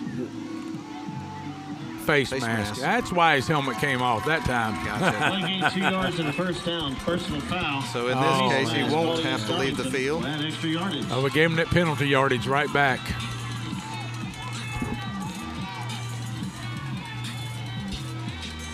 So now the official will mark off the penalty yards, and he's going to bring the ball all the way down to the 37-yard line. That's where Christian Heritage will start with a fresh set of downs. My defense got a bow up here. We're substituting a few defensive linemen in and out. I think they all play offense too, so that's good. 3 wide to the near side, 1 on the far side. 1st and 10. There's the snap. Quick pass, and that's going to connect with number 4. That's Dante Crowder. Pick up about 6 yards. Yeah, it was a great pass. Crowder tackled by They've got that down. Aiden Davis was quick on the tackle. As long as we lock that guy up, don't let him break a tackle and get down the sideline. For Christian Heritage. That's not going to kill us. So that brings up 2nd down and 4 here for Christian Heritage with the clock ticking here in the second quarter. Ball is going to be at the 43-yard line as they get ready for this next down. Going to send a wide receiver split wide to the right, 1 on the far side, then 1 in the slot. Otherwise, they're going to have a man in the backfield. That's going to be Christopher. Well, it took a long time to get this play called. Indeed it did. Shotgun formation. Here's the snap on 2nd and 4. They're going to turn, hand it off to Christopher, and the Tigers plug the hole. Noah Duggan in there on the stop. Great tackle by Noah. A couple other guys getting good penetration in there. They sure are. Ira Levy. I'm sorry, Levy. Ira Levy was in there. He gets some good penetration up front and gonna force him to throw.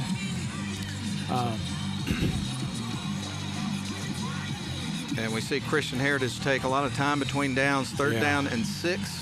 With the ball at the 41-yard line on their side of the field, working from left to right. There's the snap. Dropping back as Triplett puts the ball in the air, connects with a receiver who breaks the tackle. A flag comes in. He got close to the 1st down. We'll see what the flag is. 16, Sawyer Corn. That was Sawyer Corn, the wide receiver, who made the grab. At the 47. Where'd you see a flag? Oh, right there. I got you. Yeah, it's in the secondary. Maybe it's an illegal pick, or Darlington players are shaking their heads like it's against the Tigers. Officials having a meeting of the minds here at about the 50. The play before that, coach over here was given. Must have given 15 signals like a third base coach, and then all they did was run a dive. I thought, offensive pass interference, Matt. Oh wow! So a penalty goes against Christian Heritage, so they'll march it off the other way. So that one turns out in the Tigers' favor. That was a pick play. What they did, they took the outside receiver and drove him inside, and he ran into the Darlington player, walled him off, and made contact with him when the ball was in the air, out to the flat. 26-yard line. So now the ball is going to be marked at the 26-yard line. Christian Heritage Lions moving backwards after the penalty. That brings up 3rd down and 21 with 10:20 left to go in the second quarter. 4 wide receiver set. And Triplett waiting on the snap. He's got it. Dropping back, looking to throw. He's got some company in the backfield. Puts it in the air, and that's going to be out of bounds. Great coverage. And the defensive rush did a great job then, because they didn't let the quarterback move around. I think if they keep him kind of hemmed in there, when he finds a seam and scrambles, he's got great vision downfield, and that's when he's able to find receivers open. But if they keep him in there and stay in his face and where he's got to stand tall and throw it, we got a little better chance. It's a great coverage in. Well, the Tigers force another punt, and Carter Triplett is back there to handle the punting duties. He stands at around the 10-yard line, about the 11 or 12. A couple of men standing here for the Tigers around the 43-yard line on each hash. And we get ready for the snap over to Triplett. Ball is on the way. That's going to be a line drive. It'll be fielded around midfield by Talon Shirey. He cuts out to the right side. He is across midfield. Now at the 40. He's across the 30 down to the 25, the 15, 10. Cuts back inside, and I believe he's going to be down at about the 3-yard line. But big time return there by Talon Shirey. I got to watch this on a replay. That was great. The Tigers had that set up earlier. Yeah, and they've got a great wall set up. Oh, my gosh, somebody got decleated. Wish they had the number on that. Right off the bat, what sprung him, somebody took hit a Christian Heritage line and decleated him, put him in the air and landed on his rear end.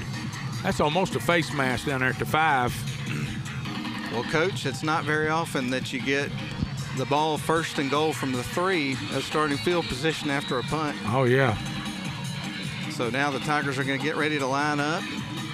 Sammy Konchesky will line up in a power formation. He's got Duggan in the backfield, it looks like, with him. And we get ready for the snap to Konchesky. Looks off to the sidelines. Maybe changing play at the line of scrimmage, get some extraction. They've run a quarterback power out of this before. And guys are shifting around. That's going to be a penalty. Yeah. False start on the offense. That'll back them up. Looked 5. like what Coach King was doing was going to run a quarterback power behind those blocking backs. And he thought it might work better to the left, so he got them to shift to the left. And when they moved, it caused our linemen to move. Just sometimes that happens. You got to that's the second time we've had a penalty down inside the 10. 2 wide receivers to the near side, 1 on the far. This is first and goal from the 8-yard line. Konchesky lines him up. He's going to have Demarion Floyd in the backfield with him. We'll get ready for the snap. It's going to be a quarterback run, runs up the middle, and he's in. Touchdown Tigers, an 8-yard scamper for a touchdown, and Sammy Konchesky strikes again, and the Tigers are up 20-0. That was a nice read by him. That's the same play they ran earlier on the first series that he handed. I don't know if you remember, he handed it off to Floyd, and Floyd got tackled. That's a quarterback power. It's called a power read. And the defensive end, if a defensive end goes with the running back, quarterback keeps it up the middle and follows the guard up in the hole. If the defensive end squeezes down, they hand it off, and the running back's out on the edge. Here comes the extra point attempt here from Hendricks Jones. Kick on the way, and that was going to be through as well, and the score's 21-0. 100% on extra points, PATs. And as they say, the destiny's in the details. So. Yes, it is. That's again, except for our one drive that we had 2 penalties. We've done a great job, and we scored on the interception. Defense scored a touchdown. Special teams pretty much set that one up, and then the offense scored 1. So I don't know. We got OD and special teams. So I don't know if there's any left for another group that's left, but. It sure is a great execution by Darlington. Indeed it is. 21-0 your score. 9:40 left to go here in the second quarter of play. We're glad to have you with us tonight on WLAQ on a big night for sports. Darlington football. We got the Rome Orthopedic Center High School football scoreboard show coming up tonight, and some Braves baseball. We're going to have Braves baseball for you all weekend long as the Georgia Tech Yellow Jackets are playing tonight. So we got a couple of programming conflicts throughout the night tonight, so we won't be able to get any of the Jackets game in tonight, but we'll have select games for you throughout the season on WLAQ. All right, Hendricks Jones with the ball teed up, ready to kick it off here for the Tigers. A couple of men back here for Christian Heritage. And here we go. He trots the ball. Ball's in the air. That's going to be a spiraling kick that lands at about the 10. Will be fielded and brought out. Christopher's got it, and he brings it out to close to the 29-yard line before they haul him in. To the 30. First and 10 Lions. That was 12 made the first hit. Miles Twyman. And I think that might be one of the first times we called his name tonight, but we've called it a lot the first couple of games of the season. He made a great tackle there and had a couple other guys in there. And he was our Honeymoon Bakery icing on the cake player of the game last week. He's had a couple of 100-yard games running the football. Yes. So he's definitely been working hard in the weight room in the offseason and has really developed a lot going into the year. You know, Coach Groves requires these guys, whatever it takes to help the team. And if you got to be on special teams and you're a running back, you go to special teams and make great plays. All right, folks, we got 3 wide on the far side, 1 on the near. Christian Heritage working from left to right. First and 10. They're going to set up at the 31. There's the snap. Put the ball in the air, and that's going to be incomplete. That potentially could have been a late hit there, Coach. Potentially. It's a judgment call. it always looks worse when the player gets up and he's a little dizzy. But I think we'd already committed. We had our defensive back over there had already committed and to the play. That's going to bring up 2nd and 10 here for Christian Heritage, who are having a hard time getting some rhythm going here on offense.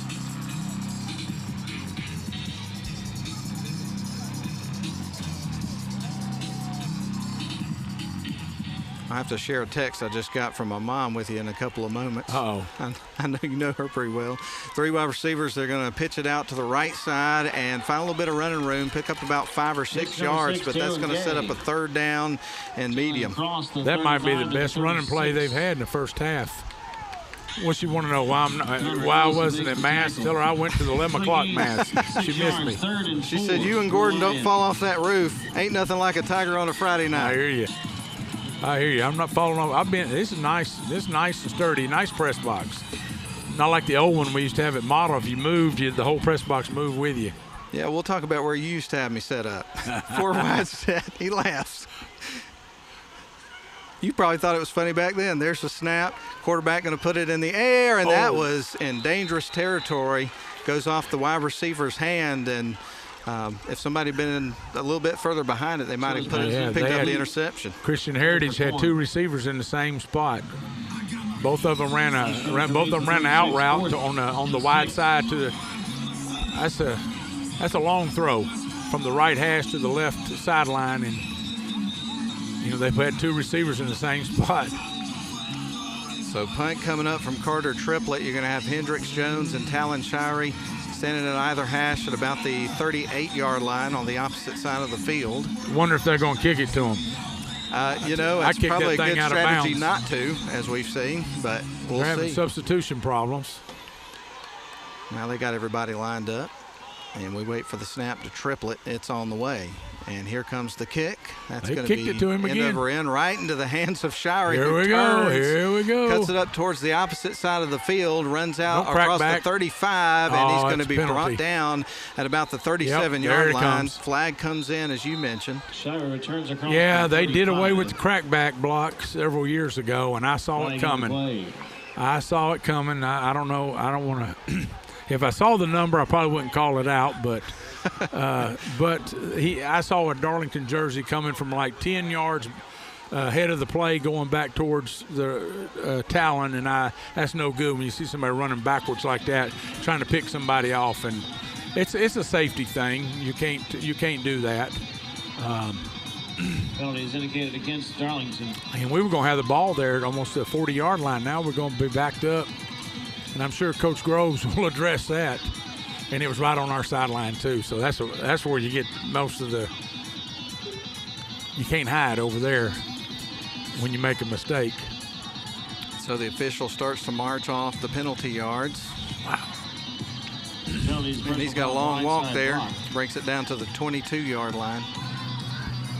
And that's where the Tigers are going to set up shop on their own side of the field with 8:29 left to go here in the first half, leading it 21-0, and 79 yards to go to pay dirt again. Shotgun formation, trips to the near side, a wide receiver on the far side, man motions out. They're going to throw a little swing pass to him, and he cuts inside. That's to Marion Floyd, stays up. He's got some green grass, there's flags. He's running down the sidelines, but this one's more than likely coming back. He's down at the 15, the 10, the 5. They chase him down, and he runs into the end zone, but this is going to be a holding call. I don't think it might not be a holding. I think it's a block in the back, or it could be another crackback. Let me look at the signal. Oh, me. You can't block a defenseless player that's behind the ball. You were right. Holding against All right. Well, there's a rarity. Oh, me. I saw Talon get up.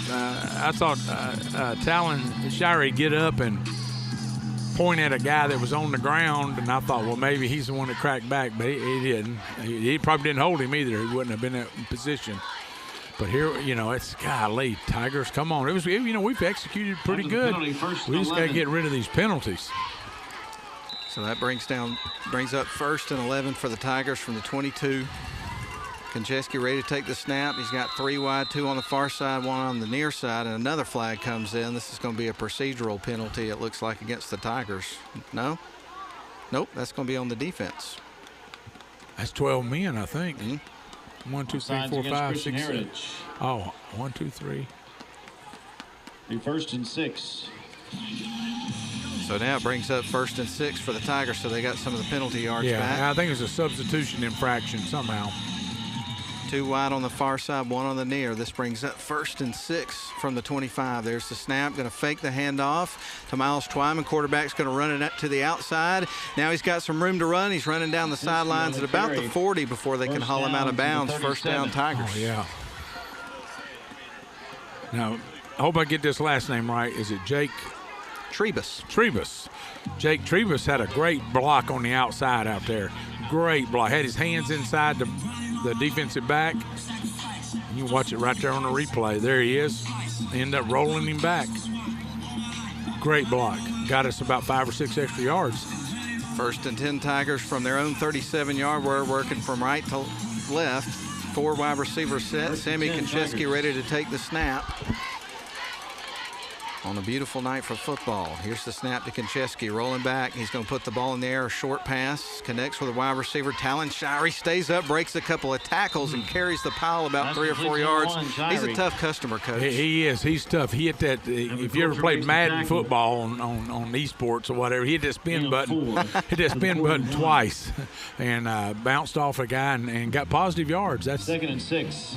That's what good athletes do for you. It's it should have been stopped, but he's got enough athlete in him to bounce up and get us some yardage. Here come the Tigers back to line of scrimmage with 2nd and 6 with the ball on the 41-yard line, still in their own territory, trying to get a little rhythm going here on this drive.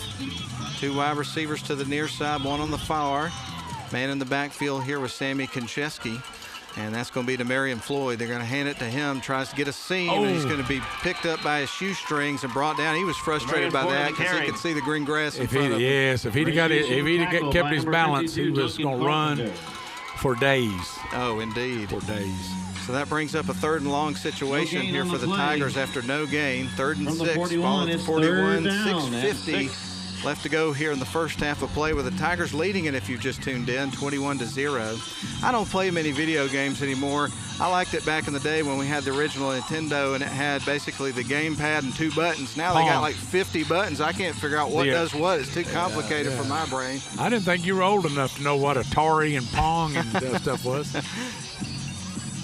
I like the classic stuff. 3 wide receivers, 2 on the near, 1 on the far. 3rd down and 6. And 2 guys in motion. Another flag comes in. Timeout. Timeout. Woo, we got away with that. So we sent a guy in motion on the left side as 2 linemen were getting in their stance. So that's an illegal procedure. We'll keep it right here through this timeout. We're glad to have you with us here on WLAQ. And just heard from our buddy Steve Conrad, who called the Darlington games for years here on WLAQ. He just got in from walking his dog Walter and is enjoying listening to the game tonight. So, Steve, we always appreciate hearing from you throughout the course of the game. Nice night to be walking the dog. Yeah, he is a dedicated Tiger if there ever was one. I wanted to ask you a question. Go ahead. I hope I got a good answer. You came through the era of when all teams used to huddle and take their time, and now you're in this tempo and stuff. Have you had to make an adjustment or? Yeah, it just depends on the situation. I like the pace, though. I mean, I'm a Jacksonville State alum, and Rich Rodriguez is now the head coach there, and they have the no huddle, hurry up offense, moves fast. It's exciting to watch, so I like it personally. I just didn't know if you like calling it or not, because sometimes it happens so fast. 3 wide receivers, 2 on the near side, 1 on the far. This brings up 3rd and 6 from the 41. And Konchesky ready to take the snap. There we got go. Some movement up front on the defense this time. On me. It's going to give the Tigers 5 yards. That's going to make this 3rd down a bit more manageable, isn't it, Coach? Yep. Offsides indication against Christian Max Heritage. Moore, number 54, jumped off sides. One of their best defensive players, as identified by Coach Groves. We used his aggressiveness against him. No doubt. So this is 3rd and 1. Ball is at the 46-yard line. 6:20 left to go here in the second quarter. Tigers back to the line of scrimmage. DeMarion in the backfield. Wide receiver stacked up here on the near side. There's the snap, going to hand it off. DeMarion is going to find some green grass. He's across midfield. He's now at the 40, leaps over a player, and they bring him down at the 32. Big time run. Yeah, another good block downfield. That was Talon Shirey. Had a good block. 1st and 10. And 13, that's Aiden Davis. Great blocks, and that he got his foot out of there that time. Tigers looking off to the sidelines as they get ready to dial up 1st and 10 on the Lions. 32 already leading this game 21-0. As we talked about, need to step on the gas and build an even bigger cushion here. Well, we're catching Christian Heritage has gone to a lot of they've turned up their defense and doing a lot of blitzing, and they got caught inside then. Here's the snap, going to fake the handoff, dropping back, looking to throw. Ball's in the air, good ball, and that's going to be incomplete, headed towards Sam Wooten, who was headed to the end zone. He was, and he couldn't quite figure out. Him and Sammy both of them couldn't quite figure out, do I need to throw the ball to the right side of him or the left side? Because the defensive back was kind of spinning around. He was open there for a second, and it's a good thing, Sam made the biggest thing he did there is put enough on it to where the defense wasn't going to get it. Exactly. 3 wide receivers to the far side, 1 on the near. This is 2nd and 10 with the ball at the 32-yard line. Tigers with the ball in Lions territory. Working from right to left. Sammy sends DeMarion in motion out to the right. He's going to swing it out to him, trying to get him in space. He is going to stutter step, bounces out to the right, and he's going to be brought down after a first down pickup of about 12 yards. Wow, there's some blocking out there now. I'm going to tell you, there's some blocking. Hendricks Jones is stalk blocking his man all the way down to the goal line. If you got, I don't know if you're watching it on this YouTube here, but there's a good block. Then watch, if you can catch the end of it, well, you can't see it. But I'm going to have to give our receivers some props there. Well, so far the Tigers have chewed up about 3 minutes with this drive. They lead at 21-0. Alex Abels is the wide receiver coach. We coached together my year at Darlington. Alex is a great young coach. 4 wide receivers. Shotgun formation, man motions from right to left. That Shirey, a jet sweep. They're going to run, trying to find some space. He's out to the edge, stays up, dives for the pylon. Did he get in? Yes, he did. Touchdown, Darlington Tigers. Touchdown. 18-yard run there from Talon Shirey. Wow. Aiden Davis with a key block. Again, the receivers are just tremendous.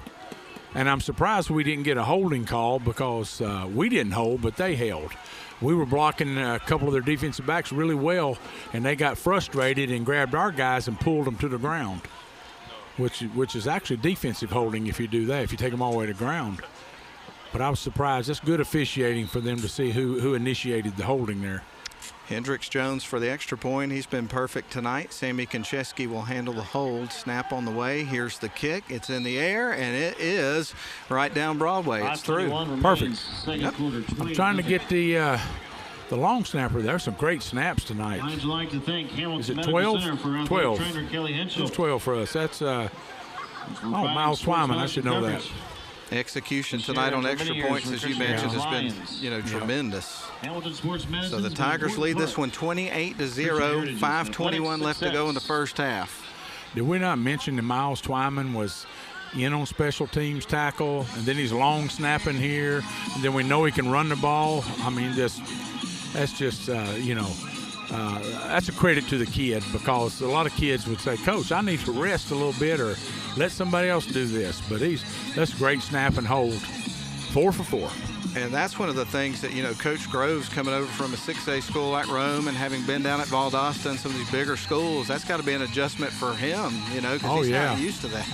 He probably had one guy over there that just practiced snapping on the sideline until it's time for an extra point or punt. But, at Darlington, I will say that, at Darlington, if you come and play, players that play at Darlington, you're going to get to do a lot of stuff. Hendricks Jones ready to kick it off here. Back to the Lions. Kick is on the way. This one's going to be a short end-over-end kick. Drops in at the 20. Will be fielded and brought out. He cuts up towards midfield. Look at the coverage there, Coach. Coverage was good. Gosh, 13, 20. Oh, number 10. I know him. Number 10 was in making that tackle. Bodie Powers. Bodie Powers. Grandson of the legendary Gordon Powers. And I tell you what, there's a lot of Powers out here tonight. We got Gordon on the headset tonight with color commentary. Of course, Bryant, your son, is one of the coaches, as well as Steven got back out there again. Yep. So it's good to see all you guys out here. Yeah, that was some great coverage there. It's been good all night. A lot of possessions here in this first half of play. Yep. 3 wide receivers to the near side, 1 on the far. 1st and 10, ball's in the air, and boy, lays the wood down. Great stop, Aiden Davis. Aiden Davis, he helped Bodie on that tackle. These guys are multiple; they're everywhere. Oh, that was a great break. Coach Grove's going to give them that all night. I mean, you know, play games 3, 2nd and 7. Every coach is, you know, we'll give you that. What is that? 1, 2, 3 yard hitch route. We'll give you that, especially up 28-0. You know, you have to throw, I don't know if I do my math right, but you have to throw like 20 of them to get to a touchdown to get down there, but just don't let them get behind you. 2nd and 7 for the Lions. 3 wide receivers on the far side, 1 on the near. Triplett taking the snap. He's going to run it, a design play, and he's going to be brought down at the 31-yard line, picks up a first down. Yeah. That's a quarterback power. Take your biggest running back, who's your quarterback, I guess. Take your biggest back and block down, kick out, and get him leaning forward up through there. So now the ball at the 31-yard line. That brings up 1st and 10. Lions working from left to right. And they've just had a hard time stringing enough plays together to get something going on offense. Credit to Darlington's defense tonight for sure. Shotgun formation, 3 wide receivers on the far side. A quick pass, going to cut up the middle of the field with the ball, and he's brought down almost instantly. Yep. Another short tunnel screen. We reacted really well. Let's see who was responsible for the tackle on that one. Connor Ellison. I believe Sam Wooten was there also. Yep. 3 guys got on top of him. 2nd and 9. Also, Ira Levy was in that one. Yes, he was. So this brings up 2nd and 9, ball on the 32. We got 3:25 left to go in the first half of play. 2 wide receivers on the far side, 1 on the near. And here comes the snap, dropping back and throwing away from Triplett. And it looked like the receiver started to turn and run with the ball before he'd secured it. And the ball ended up a little bit ball and throw ended up a little bit behind him. 3rd and 9. A little bit behind him. We got a good pass rush then too, and had to get a quick release by the quarterback. So the ball. I think Carter Triplett Denver, they're going to just down 28-0. I think we're going to see airing it out the rest of the game. No, I would agree 100%. 3rd down and 9, ball at the 32. Christian Heritage on their side of the field. He's got company big time. Shakes off a tackle. Got guys in his face. Puts it in the air. No. Intercepted.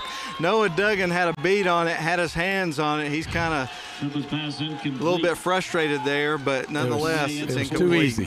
Too easy. It's like missing a layup in basketball. Too easy. I'm going to tell you what I enjoyed watching Ari Levy. Did I say that right? I think so. All right. I saw he was chasing the quarterback, and I don't know how much Ari weighs. The height and weights aren't on here, but he was in hot pursuit of Triplett. And I just watching him, and you know, he got all the way to the ball, and I know Coach Groves pushes that in practice about getting pursuit and getting to the ball. Punt time here for Christian Heritage. Here's the kick. That's going to be a line drive that drops about the 43. Don't hit it. And it's going to be downed by Christian Heritage. So the Tigers are getting the ball back here with 2 minutes and 55 seconds left on the clock. They got time here, Coach. Yep. I don't know if that was on purpose, but they kicked the ball away from Shirey. Got it over near the sideline. That's what I would do. I wouldn't kick it down the middle ever again this game. But the Tigers are going to have good starting field position. Not the best they've had in the game, but pretty good by most standards. Yeah. They're going to start at the 36. Well, one thing that's been positive is Christian Heritage. I don't know if they crossed the 50-yard line. I'm not quite sure. I'd have to ask a stat man. We have to get us a stat man like that up here, right? We did have one the first week, but they had some issues with the software last week, so we don't have it right now. But the field position's been great. 2 wide receivers on the far side. They're going to swing it out, get it into the hands of Demarion Floyd. He breaks a tackle, stays up, and is going to get about 3 or 4 yards. That'll look like wasn't going to be much, Coach. I know. We just keep getting positive yards, and I'm going to tell you what's going to happen on that play pretty soon. And I think we may have done this in either Sonorville or the CAK game where we threw a double pass. Oh yeah, I think that's coming. I don't know if D-Man's got an arm to get it down the field, but I feel that's coming. Or that is definitely coming. That or Coach Groves is saying, I'm not going to show it right now. Save it for somebody else. We had the double reverse flea flicker last week. Yes. Yep. That ball was passed around about 4 different ways. Shotgun formation. Looks like an empty set here for Sammy Konchesky here on 2nd down and 8. Man goes in motion. That's Shirey. They're going to fake the handoff to him and run it the other way, and a flag delay came game. In. Delay game against Darlington. So a 5-yard penalty against the Tigers. That'll back them up. Give you some scores at halftime. Check around some other area games. And I'm going to interview Coach. We're going to talk about your life in football. It's been really super interesting. I always enjoy hearing about it. It's a journey. Yeah. I'm going to say at halftime that Coach Groves, he can't really get on the defense and he can't get on offense or special teams. I think he's going to be peeling the paint off in the locker room about these penalties. Oh, absolutely. He's going to address those for sure. Shotgun formation, stack receivers on either side. This is 2nd down and 13 from the 32. Tigers with the ball on their side of the field. They're going to hand it off to Demarion Floyd, and he's going to be brought down nearly instantly. Hand off to Demarion Floyd, tackled. Stop was Jalen Gay. That was a pretty good call, up 28-0, and you got 2:30 on the clock. You don't want the clock to stop. You want that time to run, and you got 40 seconds now between that play and so it'll get down under 2 minutes before we run 3rd down. So it's no use trying to give Christian Heritage any extra time than we need. High school football night for you on WLAQ, and also the Darlington School YouTube stream produced by Northwest Georgia Media. Great crew they have. Of course, you got Noah and Thomas up here on the cameras tonight. Noah and Thomas. Noah and Thomas. You know those fellas. I know them. Can they hear me if I say something? Maybe so. Shotgun formation. I don't know. There's the reverse. There's the reverse. They're going to give it to Talon Shirey. He cuts up towards the near side of the field, and he's across midfield, stays in bounds. A flag comes in, though. Holding. Yep. All that good receiver blocking I was telling you about, I saw that. We had a good block, and just as the guy was getting off, he had to hold the block a long time. Just as the guy was getting off the block, I think we reached our arm out and grabbed, and that'll get you every time. 1:43 left to go here in the first half. Darlington 28, Christian Heritage 0. It should be a 1st down.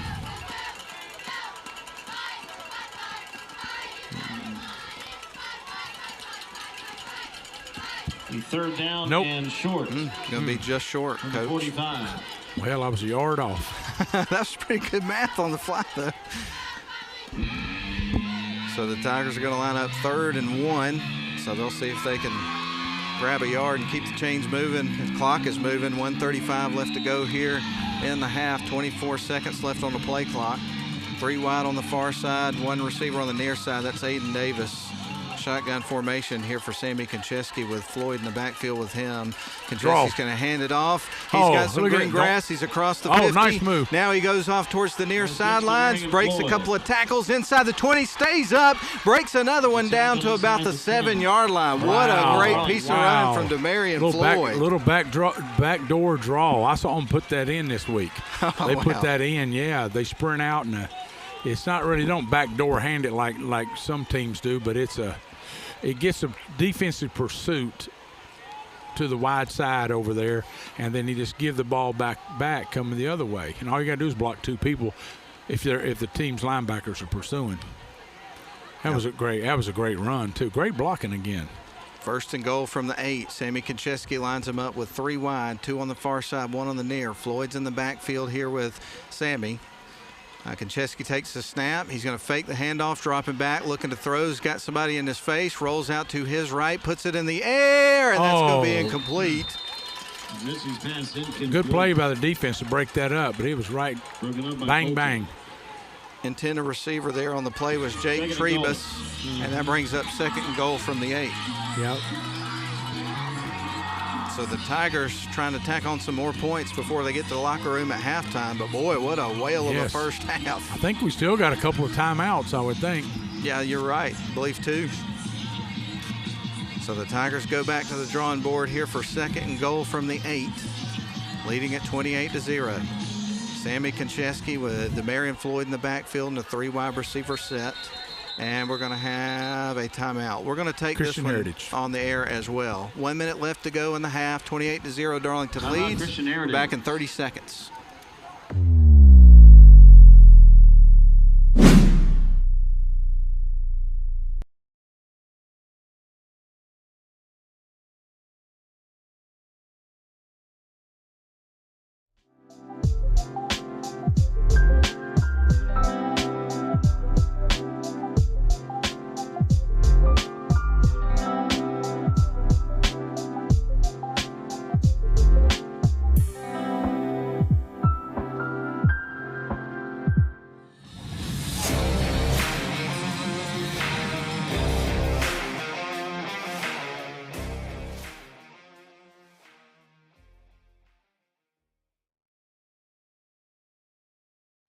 To their lead, already up here in this football game, 28-0 with a minute to go. It's 2nd down and goal from the 8-yard line. So let's see if they can put it together and get some more points. Oh, yeah. You know what that means now if we score for the 2nd half? Oh, is it would be a running clock? Could be.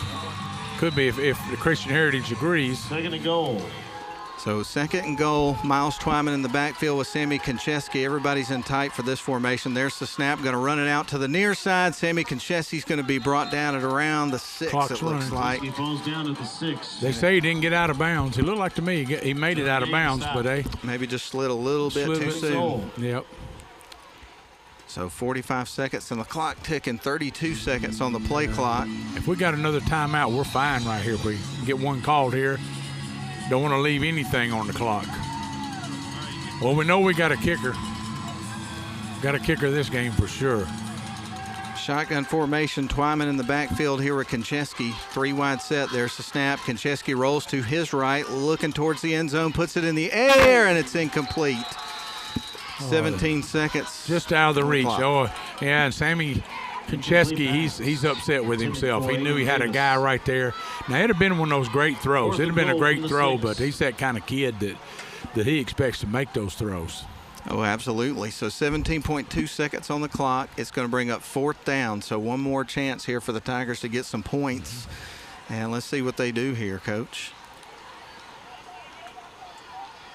So they're going to kick it. Looks like they're going to kick it. From the left hash. Yep. So this is going to be a 23-yard kick. So a 23-yarder coming up here for the Tigers. And here's the snap. It's too high. It's going to be picked up, and he falls on the ball. And that leaves 8.8 seconds left on the clock. Bad snap recovered back at the 20. Little high. 10, Christian Heritage. Talon Shirey did a great job following on that ball because that could easily be a scoop and score all the way to the other end. And wouldn't that would put Christian Heritage some momentum. If we can hold them here, Matt, I believe we'll get the ball to open up the second half. So a turnover on downs on the tough snap situation there on the field goal attempt. And now Christian Heritage gets the ball with 8.8 seconds. But obviously they'll just run out the rest of this clock and take it to the locker room, I would assume, wouldn't you? You never know. I mean, they're so pass happy, and being down 28-0, they may just throw one up real deep and hope somebody out jumps somebody for the ball. But it's there's more bad things that can happen. Oh, absolutely. Than good right here. Two wide receivers on the far side. This is going to be first down. There's the snap. Going to fake the handoff. Quarterback's going to run the ball, keep it pretty conservative here, and leave two. Well, it looks like time's going to run out. That's the end of the got a flag. Yep, have a flag on the field. Yeah, right there at the tackle when the quarterback was getting up. There's a flag. All right, we'll check on this real quick before we take our first break of halftime. I think I'm batting about 80% on penalties, but I'm going to say somebody probably was running their mouth. Officials having a conference. We'll get the official call here in just a moment. Here it is. They're waving it off, it looks like, Coach. Unsportsmanlike conduct. Nope. Oh, who's he? He pointed both ways. Yep. I know that Sam Wooten and Christian Heritage's quarterback, Carter Triplett, kind of patting each other on the helmet right there. 28. So maybe they were,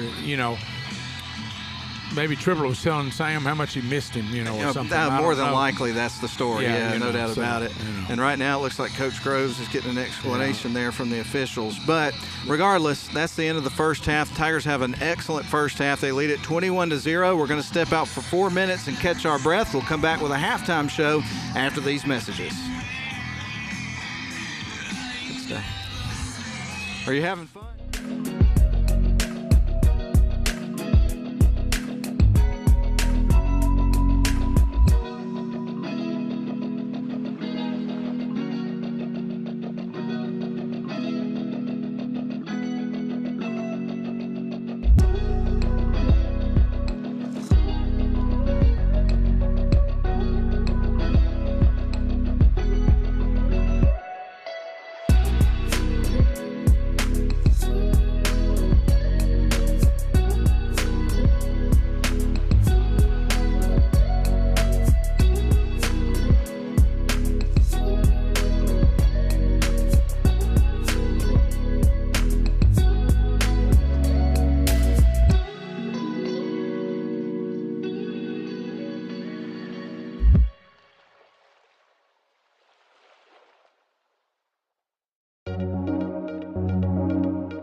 kind of like our bumper music in between breaks, don't you? I saw you jamming over there for a second. Yeah, I can't make my mind up what's on this big speaker beside me though. We got some kind of Christian school rap. I got you, man. Well, we're glad to have you with us. It's halftime. The Darlington Tigers, we got a great story for you so far. They're up 28-0 over Christian Heritage, and this is the first road game of the season, which is always a different wrinkle, preparing for those types of games and all the logistics that goes into that and all that sort of thing. So great start to the first road game of the year, Coach. Oh, it is. We talked about the execution, and it's just been very crisp for Darlington, except for the penalties. But we've executed special teams, defense. The whole ball of wax has been pretty good. And like I said, I imagine that it might be a little disappointed we didn't stick it in there at the end of the half, but I'm sure those penalties will be addressed up there in the locker room. Oh, no doubt about it. We'll run down the scoring summary. Of course, the game started when Christian Heritage would start with the ball as Darlington won the toss, deferred to the second half. So that's a good piece of news as Tigers have got a 28-0 lead and they get the ball to start the second half. That's always a good thing. But Christian Heritage came out, went 3 and out. Tigers took the ball all the way down the field, had good field position, started at the 46-yard line and went down and scored on a 3-yard run from Demarion Floyd. That was with 6:54 left to go in the first quarter of the ball game. On the ensuing possession, Christian Heritage would throw an interception. Triplett did, right into the hands of former teammate Sam Wooten, who ran it 31 yards for an interception return for a touchdown. Tigers attack on the extra point, 2 in a row there at that point in time from Hendricks Jones to go up 14-0 with 4:51 left to go in the first quarter of the football game. So they got 2 scores quick there. Then you had a turnover on downs for Christian Heritage, a punt from Darlington, a punt from Christian Heritage. Then on the next possession for Darlington, they would score on an 8-yard run from Sammy Koncheski to put them up 21-0 after the extra point was again good from Hendricks Jones. And then they'd score again for the 4th time on an 18-yard run from Talon Shirey, and that was with 5:21 left to go in the first half. And they got an opportunity there at the end of the first half, Coach, to get some points. They had it 1st and goal there and couldn't punch it. That's got to be frustrating, but they do have a 28-0 lead. Oh yes, that's frustrating at the end of the half. I know Coach Groves and his staff, they probably look at it as, down the road we may be in a tie game or down by 7, and we've got to be able to execute down there. I think they started experimenting a little bit on offense. We got down there and ran some stuff that I haven't seen in a while. So 2 things. It's good to work on it, and it's, if the opponents are scouting or when you trade video, gives them all kinds of stuff to prepare for. Oh, no doubt about it. Well, we're glad to have you with us here on our coverage of Darlington football, whether you're watching on the live stream or listening on the radio. At halftime, Darlington Tigers up 28-0 over the Christian Heritage Lions. That has a nice ring to it. I might say it again here in a minute. It does. I'll be honest with you. Looking at Christian Heritage on their video of their first 2 games, I was a little bit worried, and I know my son Bryant works with the D-line. He was worried about it, especially having 2 defensive linemen out this game. And, and I kind of got that feeling around practice, too, that, hey, we don't know what we're getting into, So we came out from the start focused, and that goes a long way, and we were prepared. Oh, no doubt about it. And you just hope that, from the way the second half went in the game against Sonoraville last week, that they came out sharp and ready to roll and had that confidence about them here in this game. They came out ready to play. So this is a good turnaround first half here at football at Christian Heritage for the Tigers, and looking to tack on some more starting with the second half coming up in just a little bit. Well, I'll tell you what we're going to do now, man. We're going to go ahead and take another break, a 4-minute timeout down the line. We're going to come back, run down some scores from some other area games, also talk about the coverage that we've got for you sports-wise on the radio for the rest of the weekend, and we're going to talk with Coach Powers, who is our color analyst tonight here on the broadcast. And I appreciate you being with us, man, enjoying working with you tonight. It's just been a really fun first half, and we're looking forward to the second half coming up in just a little bit. 28-0, Tigers lead it. We're back in 4 minutes.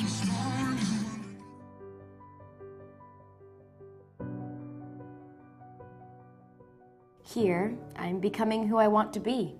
Here, I am looking toward my future. Here, we learn from our failures so that we may soon succeed. Here, we're passionate about learning and trying new things every day. Here, We search for new perspectives and cultures so we can better understand the world. Because at Darlington, we know we're in the most trusted hands. As we discover new passions and learn more about ourselves through academics, athletics, fine arts, and service to our community, we show our versatility as we choose different pathways to our goals. This is our home. We embrace challenges and persevere, even when something seems impossible. We collaborate and create to take our place in the world. We know that together we can make an impact. This is our moment, our time. Graduates today, Darlington forever.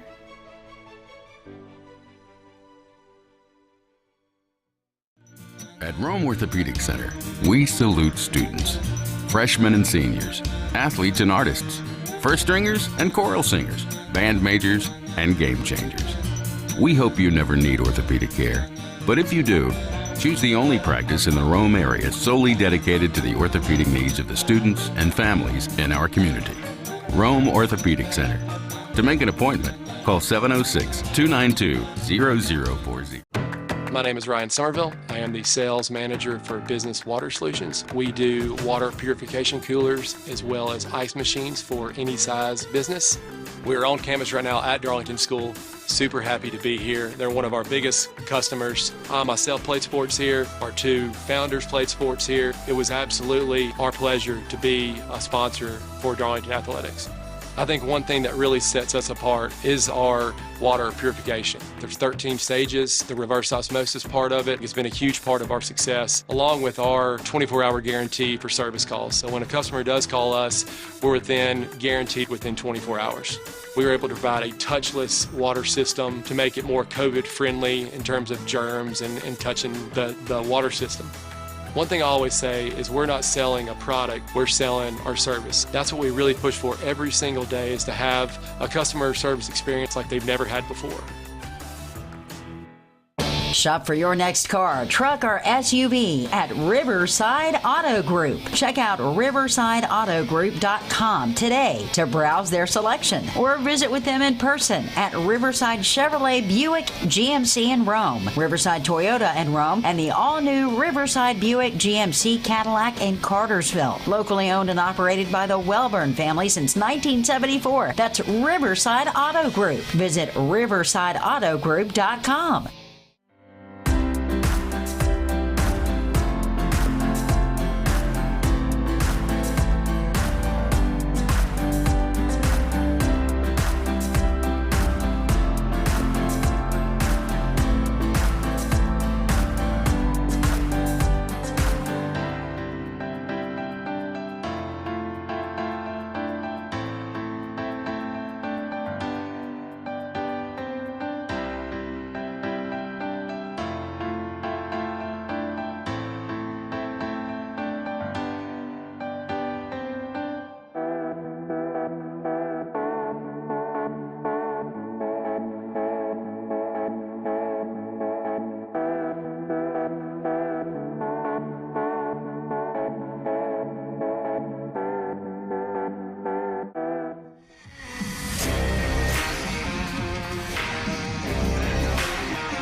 Well, I tell you what, it's 76 degrees with a nice cool breeze, and the air is just right for Tigers football, isn't it, Coach? It sure is. This is a nice fall. This is a nice fall night. Nice fall gift. Nice fall gift here at Labor Day weekend.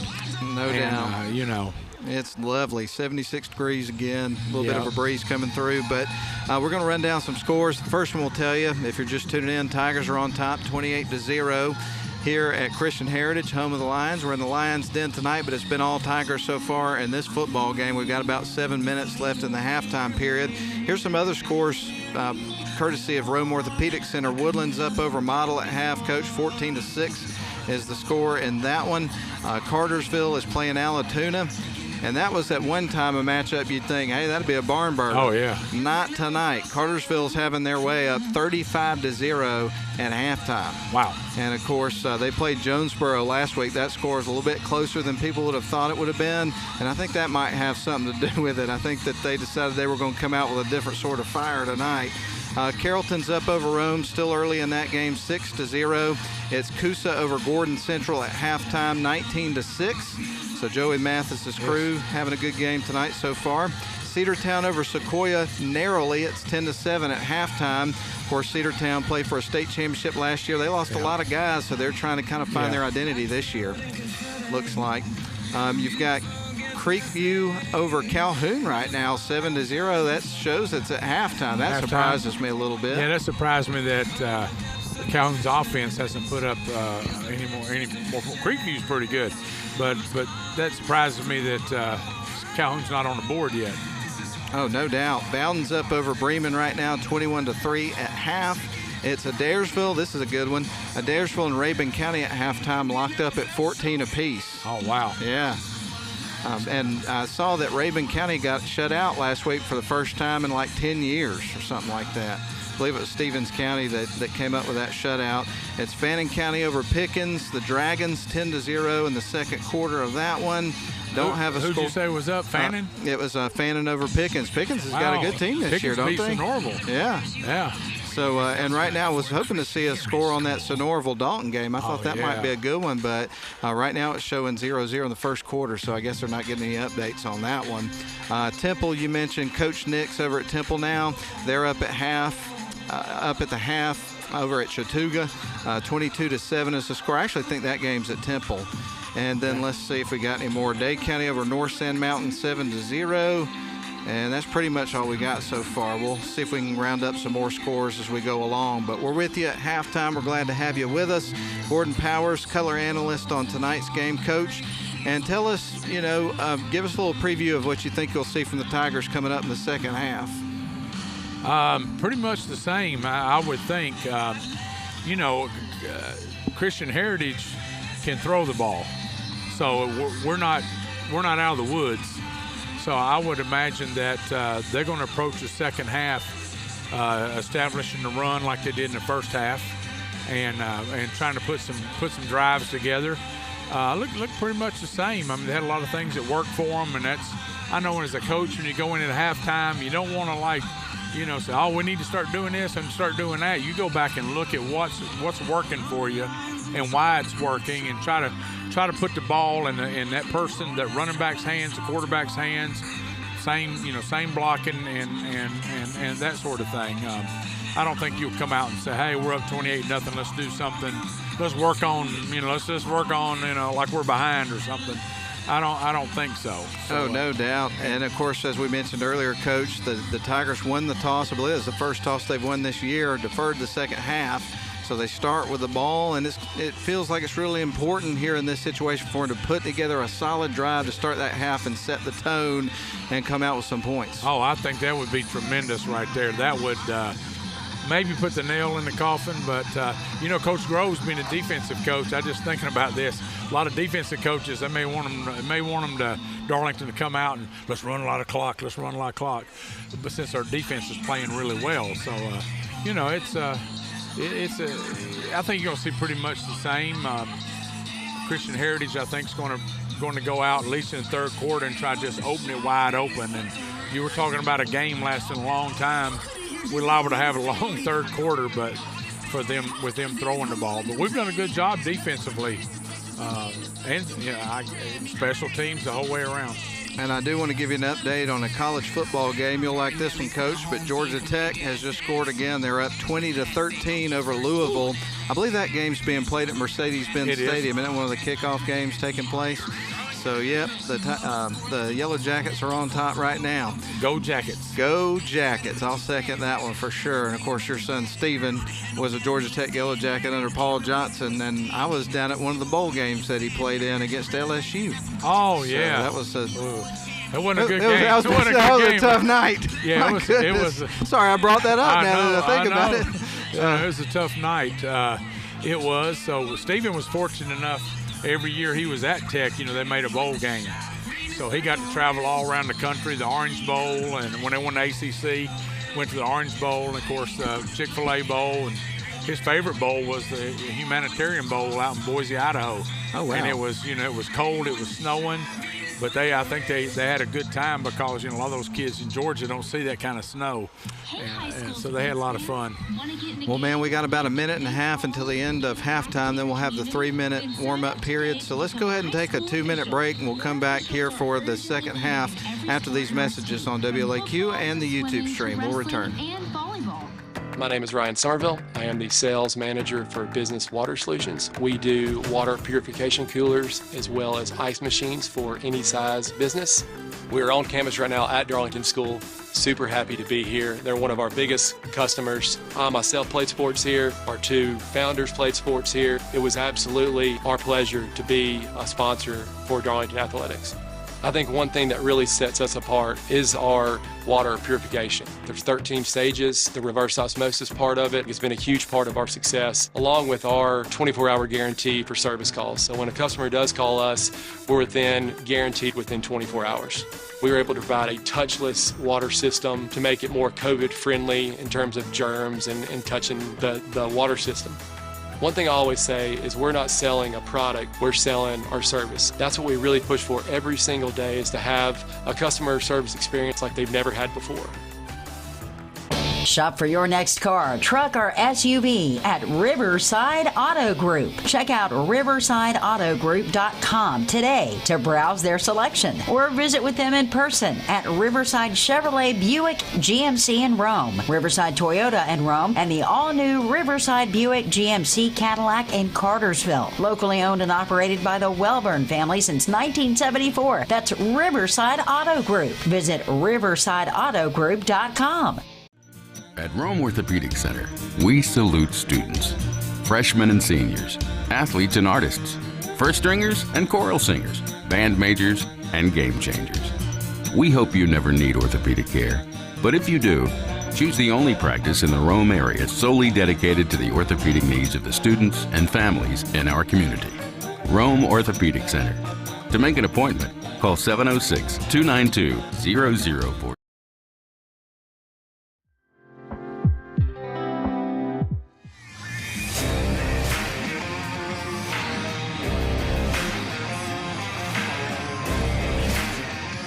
All right, we welcome you back to the Lions Den. We're in Dalton, Georgia at Christian Heritage School. Darlington Tigers, their first road trip of the season. It's been a successful one so far. Anytime you can be up 28-0 by 4 touchdowns at halftime, you got to feel pretty good about that. Oh yeah, and I failed to mention about the field position. I don't know. Maybe somebody's out there's watching. I don't think Christian Heritage is across midfield. And most of the action has been taking place, on their end of the field. And Darlington, even when we got down there and didn't score up for a half, we kept it down there. And that's due to some punt returns by the punt return team, great blocking and great running by Talon, and just kickoff team, and all those things have been really good. It's hard for a high school team to drive the ball 80 yards. Even if you're a little bit better team than the other, it's still hard because there's so many intangibles that can happen in those 80 yards. So giving them a long field instead of a short field has been an advantage tonight. We're going to have the Honeymoon Bakery Icing on the Cake Player of the Game coming up at the end of the night. Of course, I had an opportunity to go by Honeymoon Bakery earlier this week to pick up the first couple of prizes. And while I was in there, you simply don't go in there to pick up a prize and don't come out with something for yourself. And I got me a strawberry cupcake, which is one of my favorites to get there, and got my mom a sugar cookie that has the icing on it and said smile, try to brighten up her day. And so we had a nice treat at the radio station as we were working the other day. That's good. Your mom, Miss Sandy, she's sweet. She's sweet as it can be already. And I'm wondering why we don't have cupcakes up here, but you know what, man? I was kind of in a rush to get up here this afternoon because we had a lot going on at the station. But I tell you what, man, next time I see you, I'll have to make sure to bring some along with me. I've been threatening to do that at Chris Hunter Stadium here for a while, so we may have to make that happen here in a couple of weeks. But we're glad to have you with us. We're getting ready now for the start of the second half. Darlington Tigers football on WLAQ and also on the YouTube live stream stream. Matt Davis alongside Gordon Powers here tonight for the broadcast, and we're super glad to be here. I would not want to be anywhere else on a Friday night than hanging out with the Darlington Tigers, and I'm glad you're with me tonight, Coach. This has been a tremendous amount of fun to catch up. Thanks for having me, and glad to fill in. You guys, I watch you guys all the time, and now that I'm not coaching for the moment. For the moment? No, I'm just kidding. Did you just drop a hint on the air? Is it breaking news on WLAQ? Oh, no. I've kind of enjoyed sitting in the stands, and I like listening. And my wife, I know she's probably home watching the game and listening, so she's probably critiquing me. So I'll get a lesson or whatever when I get home on what I did and didn't do. But well, speaking of lessons, I'm getting one because I'm enjoying the way you break down the plays. You see them a lot differently than most people do because you've been a coach for a long time and you see the field in a different way than us regular fans can. So I've enjoyed the heck out of it. Sometimes it's a bad habit because you don't enjoy the game as much as you should than just watching the kids. And but yeah, I enjoy watching it. I like the strategy, the X and O's, and all the new things that come out, and some of the old things have been around forever. Well, Christian Heritage is about to kick it off to the Darlington Tigers. Tigers won the toss, deferred to the second half, and here is the kick. It's going to be end over end, drops right into the hands of Talon Shirey, a dangerous weapon, and he is on the run, gets a good block by Hendricks Jones. He's across midfield and down to the 40, but a flag comes in. I think we're blocking behind the play again. Bounds by Bishop. Flag back at midfield. There's going to be a lot of up-downs at practice next week. And I believe the kicker was Sam Bishop, but he had his jersey kind of pulled up, and I can't see the number. That's surprising that the referees do that. I know Chuck Christopher, the head official. I've had him a bunch when I was at Model. He's a seasoned official, and he's usually a stickler for stuff like that. But I don't know what they're discussing here. I can't imagine it being against the kickoff team.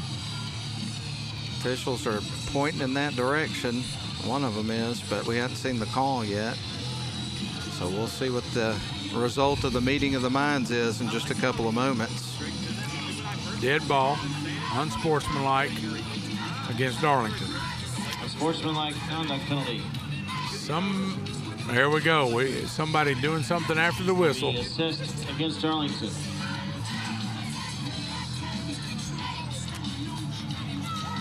You know, I think Christian Heritage knows they're getting beat 28-0, and we don't need players telling them that. Not after the play or whatever happened. 45. So the Tigers are going to start at the Christian Heritage 45 as we get underway here with the second half. So you talked about the field position game. That has definitely been in the Tigers' favor. So 3 wide receivers to the far side, 1 to the near. Sammy Konchesky is going to have Demarion Floyd in the backfield with him. And he was a little banged up last week. He's playing great tonight. There's the snap. Going to throw the ball to Talon Shirey. He cuts up the middle of the field. He's on the run, stays up, stutter steps, and he is in the end zone. 47-yard play to pay dirt. Touchdown Tigers, just like that. Wow. Nice pitch and catch there. Sammy had some mustard on that one. He threw a frozen rope and hit Talon right in that number 1. I was going to say right between the numbers, but he's number 1. And then he took care of the rest. That burst of speed is what we've seen. I saw a lot of that last year from him.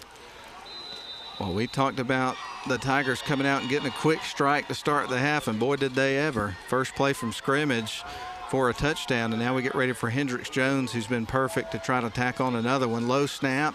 There is the kick, and that one is going to be through. So a good recovery there. Good recovery. 41 remains. You can field a low snap. A high one's very hard to field. A low one you can catch it on the bounce. You got a chance. 35-0. Quickly. Tigers on top. What's that? 19 seconds. Yep. My goodness. 19 seconds into the second half. 1 play. Unreal. Kickoff return in 1 play. Well, I do want to remind everybody that on Wednesdays on the WLAQ YouTube channel, we're trying some new things this year, and the Facebook Live feed, you can watch live the Coach Wayne Grove Show. And I can't thank Coach Groves enough for giving us time after practice on Wednesdays. I think that's been a really good thing for the fans to get to hear from Coach in the middle of the week. And it's great for us broadcasters because we get a little bit of information about what's going on with the team and kind of have some perspective going into the games on Fridays. Oh, yeah. What you do with LAQ and on Facebook Live and everything, that's great. That goes back to and you know this, it goes back when your dad was got things in the middle of cranking it up, and we had all kinds of stuff like that. Oh, absolutely. Here comes the kick. That is going to be end over end from Hendricks Jones and will be fielded and brought out at the 15-yard line. And he tries to cut up midfield, and there's a collision between, I think, one of his own players, and then the Tigers come in and bring him down. Flag comes in, Coach. Yep, there's a dead ball, personal foul on the Tigers, I believe. Like I said, I try not to call out our players' names, but I know who it was. Uh-oh. Jackson Locke was the return man there.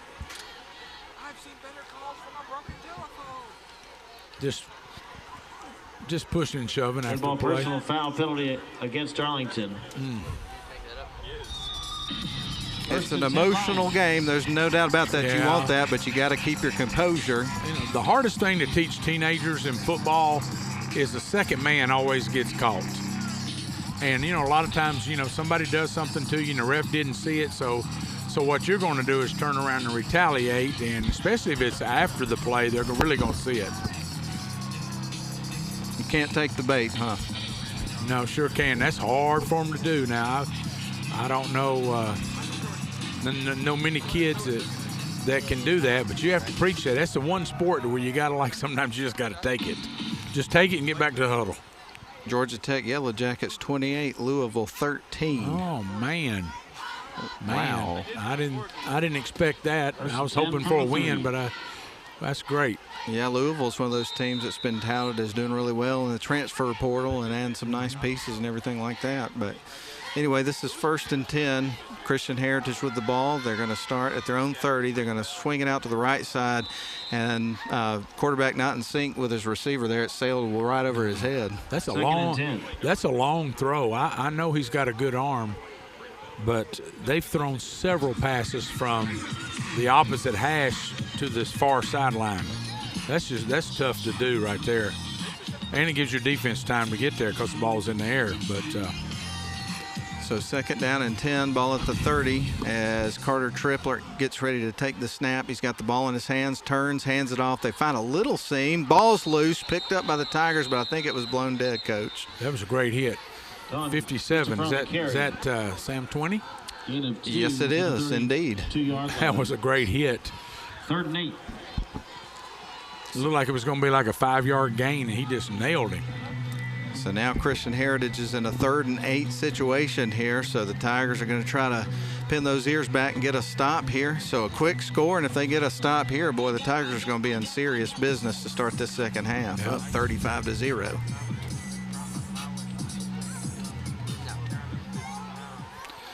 All right, shotgun formation, 2 wide to the near, 1 on the far. Here's the snap. Triplett drops back. He's got a pretty clean pocket. Ball's in the air. Pretty good ball. He extends. Can't grab a hold of it. Incomplete pass. There's that stop and go. Triplett's pass incomplete. They've been throwing that short hitch route, and then they pull the hitch and go. 4th and 8.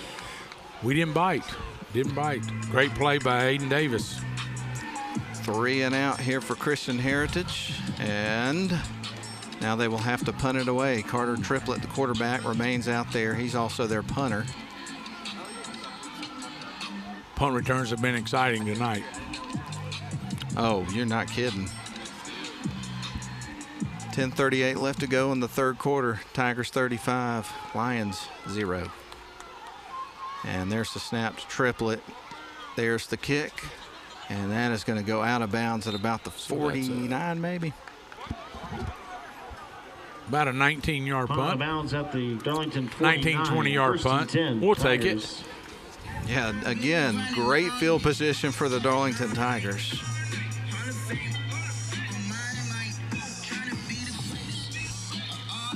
I'm going to go ahead and mention a lot of these defensive linemen that have played great this game. Connor Ellison, Ari Levy, Brody Amos, Henry Ledbetter. A bunch of those guys have been playing good. Jaron Payne up front, and the linebackers with Wooten and Sam 20. Henry Ledbetter wearing number 67 tonight instead of 18.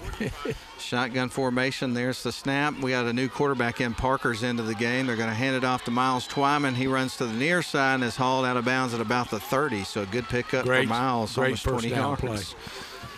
Number 12, Miles Twyman. So we already see, getting another quarterback some work. That's going to be very important. Junior quarterback Luke Parker. The 30. He's got a good arm. He's a pretty accurate passer. Yeah, he has. Going to have 2 wide receivers to the far side, 1 on the near. Aiden Davis is on the near side. On the far side, you're going to have Trebus and also Talon Shirey. There's the snap, dropping back, play action. It looked like quarterback's in trouble, is going to bail. Still looking downfield, and he's going to run out of bounds. So he's going to take a loss, and we got some noise happening from the student section here. Oh, they hadn't had much to cheer about tonight. No, they got to take it when they can get it, huh? So that's going to be a loss here for the Tigers. Bring it up 2nd and 15. Ball at the 35-yard line now.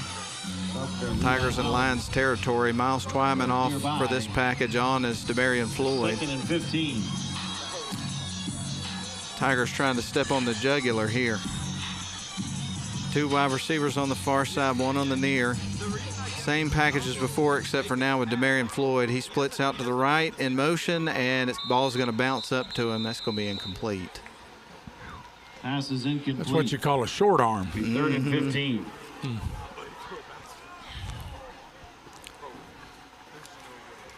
Well, I guess tomorrow I'm going to get up and watch a little game day, and the television won't be turned off until I can't keep my eyes open anymore at the end of the night. That's true. When I get home tonight, I hope my wife recorded the Georgia Tech game. Oh, yeah, that sounds like one you want to play back and watch again so far. I might watch that before game day.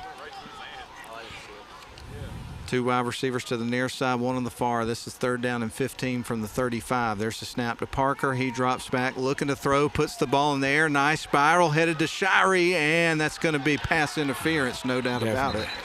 Definitely pass interference.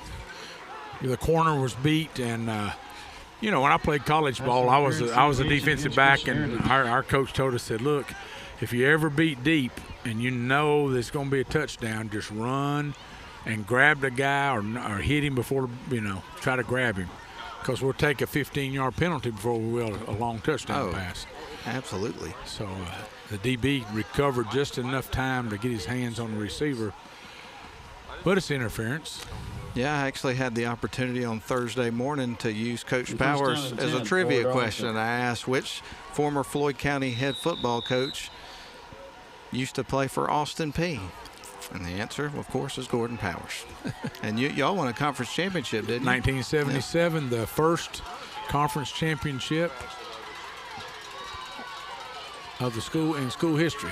Here's 1st down and 10. There's the snap. Parker is going to hand it off. Bouncing out to the right is DeMarion Floyd trying to find some room. He's out to the edge and dives towards the pylon. That's gotta be a touchdown. Is that going to be a touchdown? We hadn't seen the signal yet. I think it was out of bounds a little bit short, just inside the 1. For gain of 19. Well, the receivers have come out blocking again, and number 10, Bodie Powers had a great block. Sure did. I try not to focus on him. I'm trying to watch the whole game, do a better job up here. But when he's in the game, I kind of got one eye on him and one eye on the rest of them. Well, when I thought about asking you to join me, I thought, well, I wonder if he'll want to, because I know he's enjoying, being a granddad in the stands. So I appreciate you being with us, man. Here's the snap. Parker takes it, turns. He's going to hand it off and dropped immediately. He's going to be DeMarion Floyd. So he went backwards a few Duncan yards. Carpenter meets Floyd in the backfield for a loss of 4. Yeah, that was 52. That's their 2nd and goal. That's their bell cow on the defensive line. That's Max Moore is 54. Yeah, Max Moore is. And 52 for them was Duncan Carpenter. Yeah, Max Moore's a pretty big kid, too. 5'10", 240 pounds. He's got some muscle up front for sure. All right, this is going to be 2nd and goal from the 5. Here's the snap. Parker is going to hand it off to Demarion Floyd. Gets out to the near side, cuts back inside. Oh, the ball came out, and Christian Heritage came up with it. A good heads-up play there by Cooper Middleton to strip the ball away and run the other way with it. Yeah, he stripped it. 1st and 10, Christian Heritage. Took it right out of Demarion's arm. I think Demarion was trying to make a cut back inside, and when he did, the ball got stripped, and we're fortunate to tackle him right there. That's another time we had the ball inside the 10 that we woulda, coulda.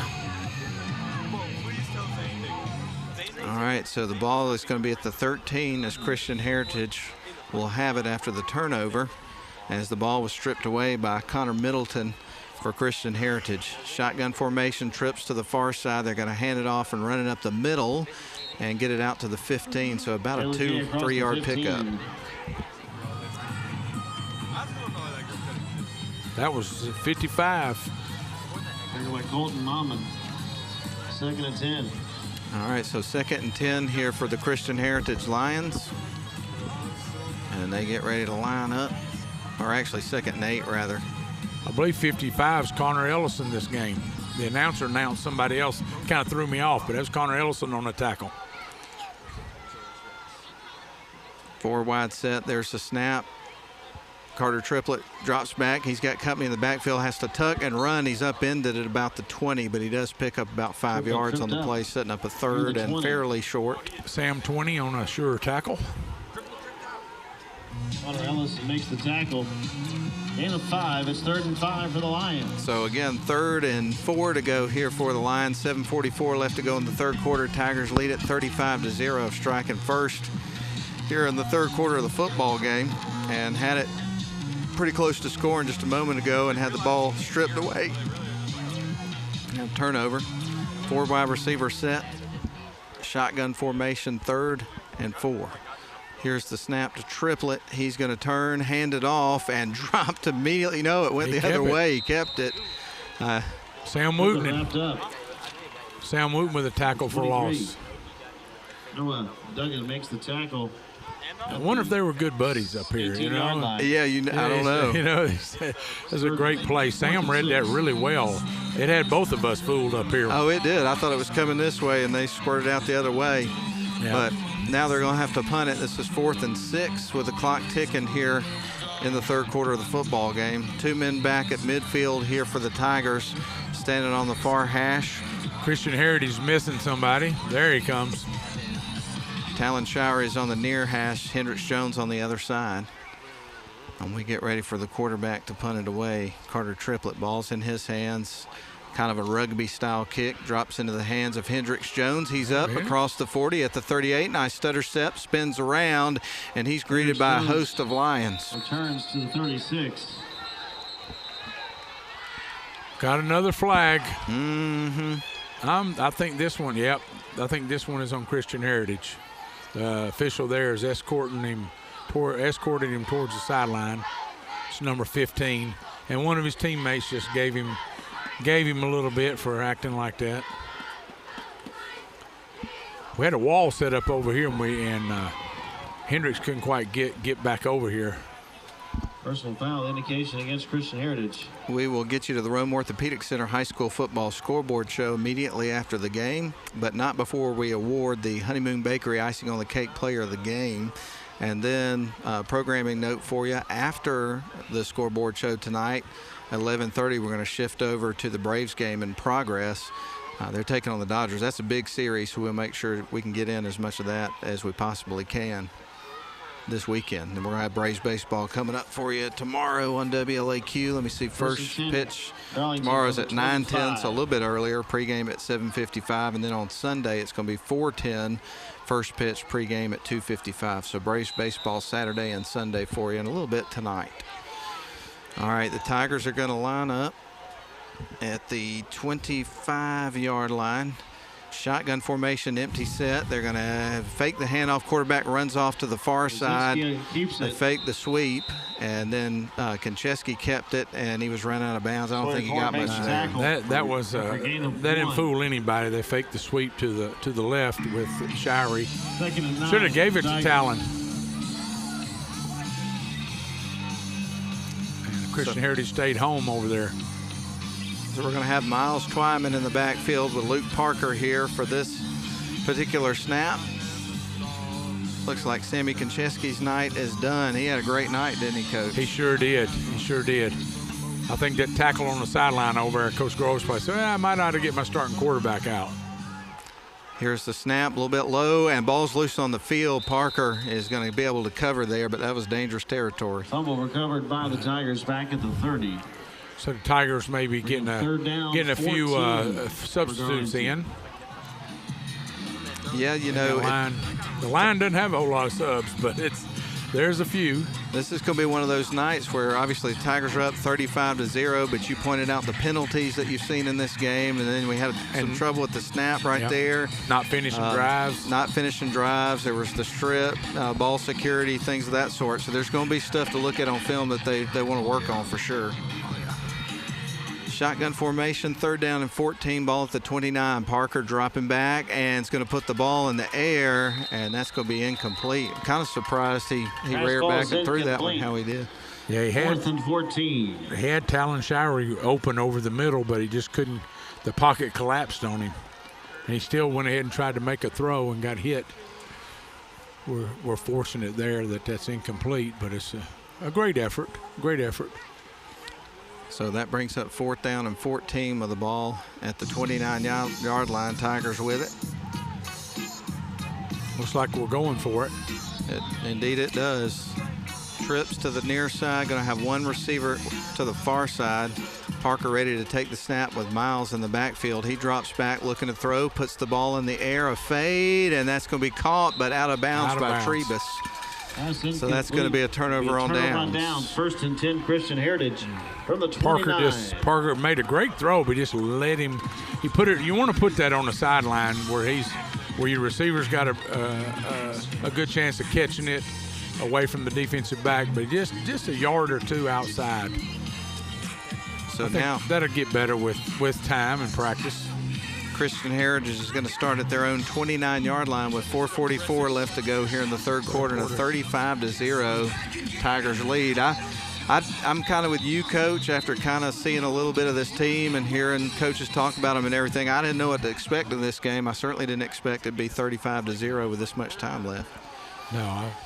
Here's the snap, dropping back as Triplett puts the ball in the air on a screen pass, connects with one of his favorite targets, Idem. He is down across midfield and goes out of bounds. So Idem with a nice grab. Yeah, Sam Wooten ran him out of bounds. That's a little tunnel screen. Play gain's 21 yards. We had a couple of guys get tangled up, but Sam did a good job of recovering there. That's one of those big tackles that don't show up sometimes, because if Sam doesn't make that tackle, it's going a lot further. Ball's at midfield, and the Lions will come back to the line of scrimmage with 2 wide receivers on each side of the formation. Carter Triplett in at quarterback, and he is going to line up with Jalen Gay off to his right. And here comes the snap. He's going to throw another screen pass, hits Idem again, and this time the defense was ready and hauls him out of bounds. Aiden Davis, coach, with a good stop. He's clamped down on those short passes. Aiden has. He's a very sure tackler. It's 2nd and 9. Short pickup, 2nd and 9 for the Lions. They'll come back to the line of scrimmage.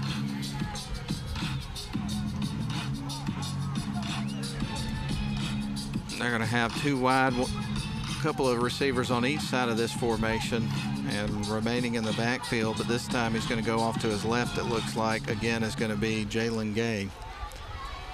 Carter Triplett ready to take the snap. He's got the ball in his hands on 2nd and 9. They're going to throw a pass and connect with a receiver. It's a 1st down, and he's across the 40 down to about the 37. And that was Sawyer Korn with the reception. At the 38-yard line.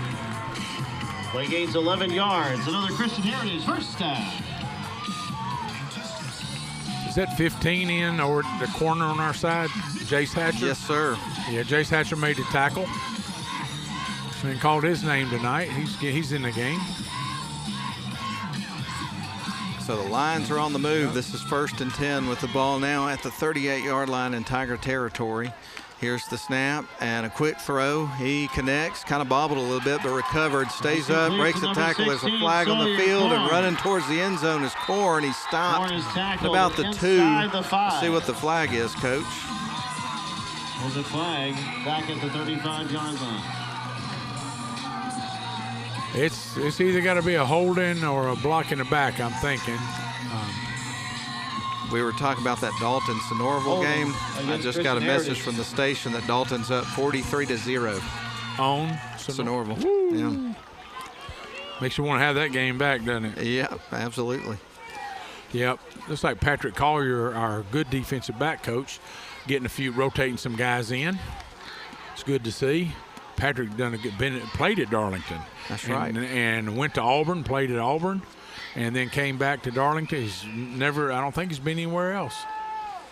He does a great job. And, while I'm mentioning coaches, Coach Loudermilk's done a good job of the offensive line moving with our rush game tonight. It's been really good. First and 16. 2 wide receivers to the near side, 1 on the far side. This is going to be 1st and 15 with the ball at the 45-yard line for the Lions. As Triplett takes the snap, he's going to drop back, looking to throw, puts the ball in the air on a screen pass, and that's incomplete. That is 1, 2, 3. That's 4 screens in a row they've done. 3 receiver screens and then a slow screen. Second down. So 2nd down and 15 now from the 45-yard line. Personnel change here for Christian Heritage. They're going to send Henry Hill out on the field.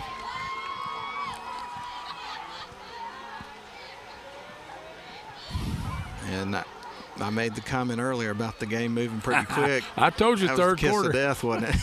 4 wide receivers dropping back as Triplett, and he's going to run he's going to put it in the air, connects with an open receiver who stays up and gets inside the 25 before he's hauled to the ground. That's Jackson Locke. Timmy Smith on the tackle. That's what Triplett does best. His best play is getting out of the pocket, and then his receivers do a good job of adjusting and getting open. Now they're throwing down some old school hip hop with some Naughty by Nature. Yeah, I got you. Hip hop hooray. 2 wide receivers on each side stacked up here on the near side. And Gay in the backfield here with Triplett. He drops back. He's going to put a screen pass in the air to Gay, who came out of the backfield. He's going to be dropped after a pickup of maybe a yard if he got that. Timmy Smith and Sam Wooten. Also, complete to Jalen Gay. Secondary, is it Ashton Albers? Albers. Albers, okay. Ashton Albers. 2nd and 9. Calling a lot of names tonight, Coach. I know. Ian's probably, if he's listening, he's going, man, Coach Byers is butchering them names. No, man, you're doing great. I love it. 2nd down and 9 here for the Lions. Ball on the 23-yard line in Tiger territory. 2 minutes left on the clock. 10 seconds left on the play clock. Trips to the near side, 1 receiver on the far side. Triplett taking the snap. He drops back, and he's going to run the football, cuts up the middle of the field. He's got 3 Tigers trying to grab him. Timmy Smith grabs a hold of him. Triplett keeps inside the 15. Brings him down. Rumbles forward. Sam 20 and Timmy Smith. First down. Indeed. We're seeing a lot of subs. The only place we're not seeing a lot of subs is the defensive line, but I know that we've been rotating about 6 guys in there, and there's very few. Yeah. We're thin. So now it's 1st and 10 here for the Lions. They got the ball at the 13-yard line, trying to get some points on the board here in the 3rd quarter. Triplett ready to take the snap with 2 wide on each side. He'll take the snap, turns, hands it to Gay. He finds a seam, and they haul him down at about the 6. Jalen Gay. It's Connor Ellison on the tackle. Connor recovered to make that tackle. He didn't make that tackle. It's in the end zone. Oh, you're exactly right, and that's going to bring it down to the 8-yard line. So 2nd down and 5 here for the Lions. We got 56 seconds left in the 3rd quarter, so we're almost down to the final quarter of the ball game. I'd like to see our defense bow up right here. Oh, absolutely. 2 wide on each side. Gay in the backfield here with Triplett. He gets ready to take the snap. Triplett is going to drop back. He's looking to throw here on this play. He's got company, though. Turns, gets ready to fire towards the end zone. He's wrapped up by Sam Wooten and brought to the turf. Triplett tackled back at the 18. Wooten looked fired up after that play, didn't he? Well, if they wasn't close friends when Wooten was in school up here, they got close tonight.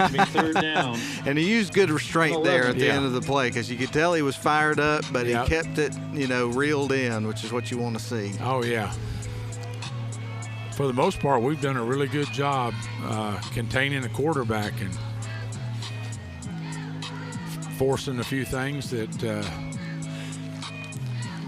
they're not able to do. And that's the end of the third quarter with the Darlington Tigers leading it 35-0. We get ready for the final quarter of this football game. Let's send it back to the studio for a 1-minute timeout.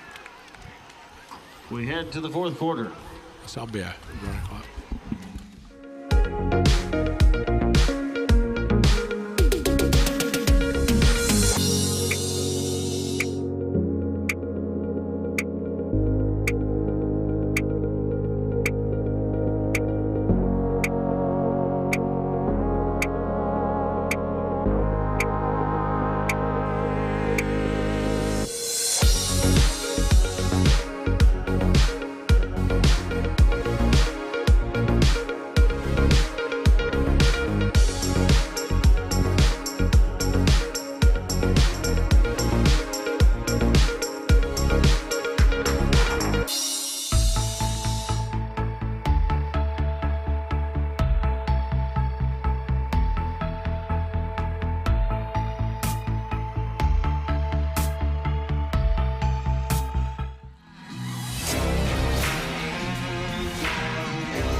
All right, we welcome you back to the Lions Den. We're in Dalton, Georgia, where the Darlington Tigers, well, they got a handle on things, up 35-0 as you get ready to start the final quarter of this football game.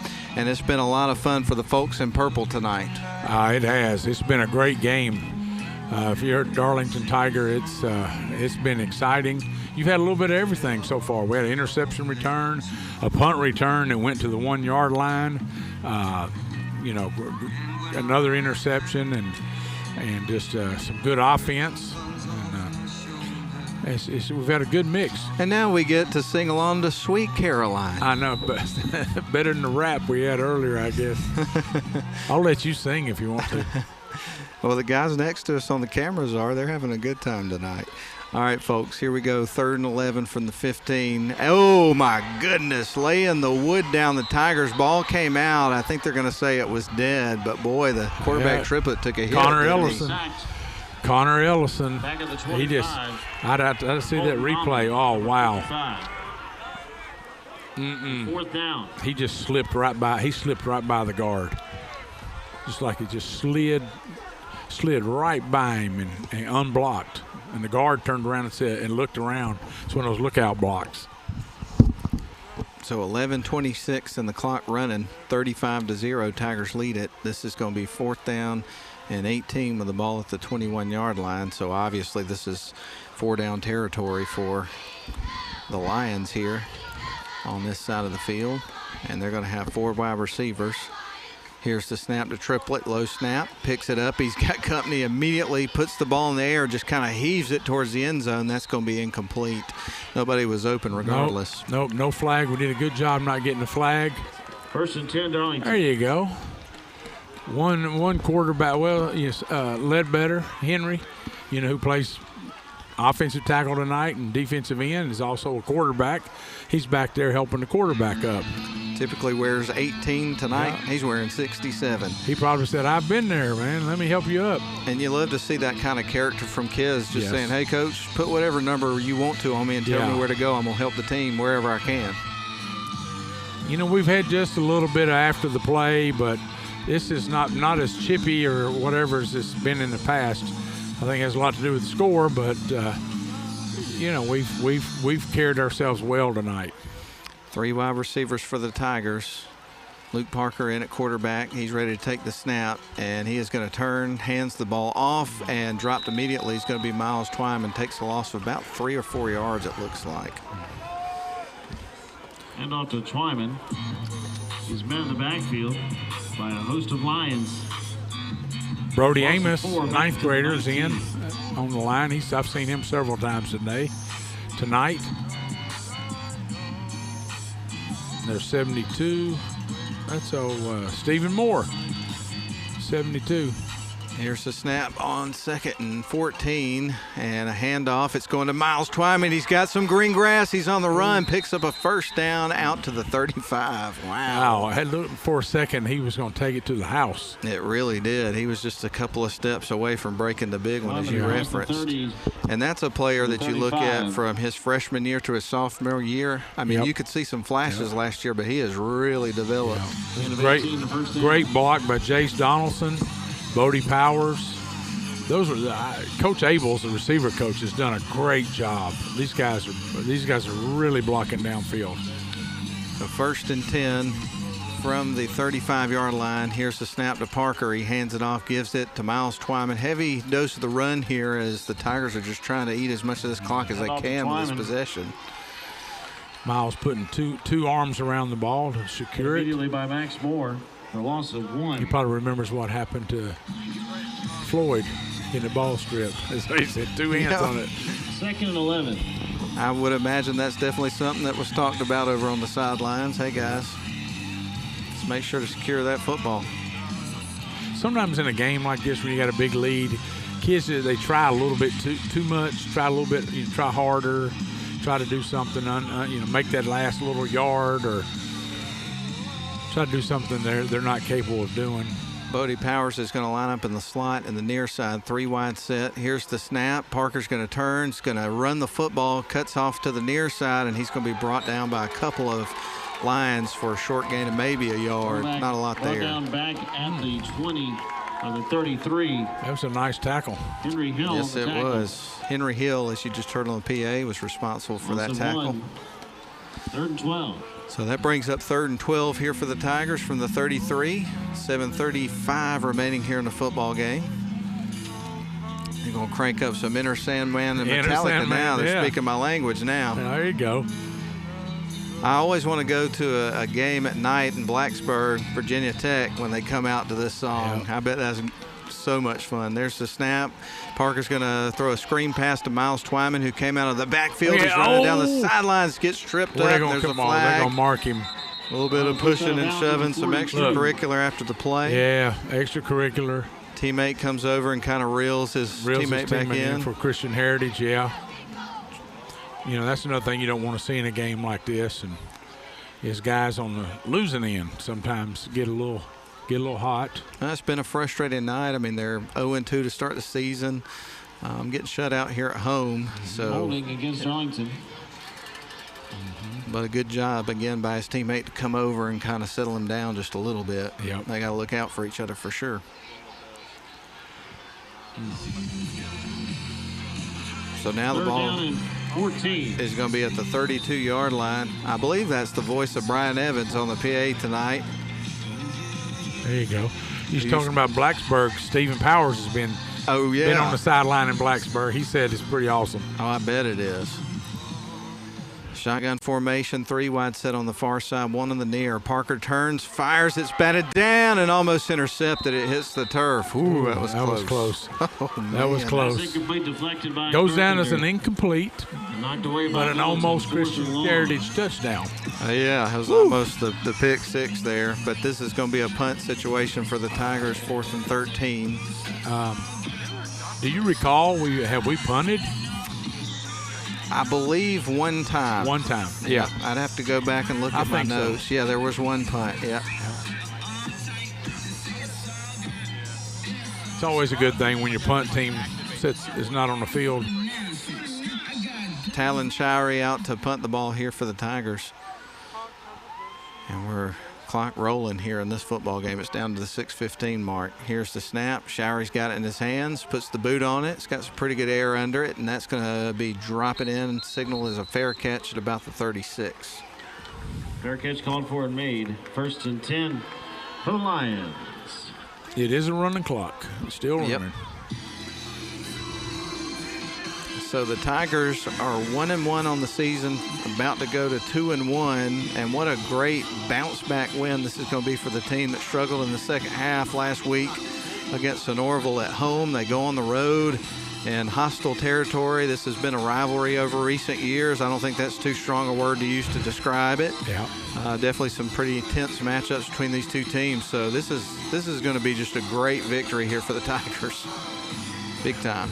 You got to think Christian Heritage, after Darlington's lost to Sonoraville, that Christian Heritage probably had a lot of confidence coming in. Oh, absolutely they did. 4 wide receivers dropping back as Triplet. He's going to throw a pass out to the near side, and the defense is all over it and bring him down immediately. Good job. Jace Donaldson on the tackle. Timmy Smith cleaning up.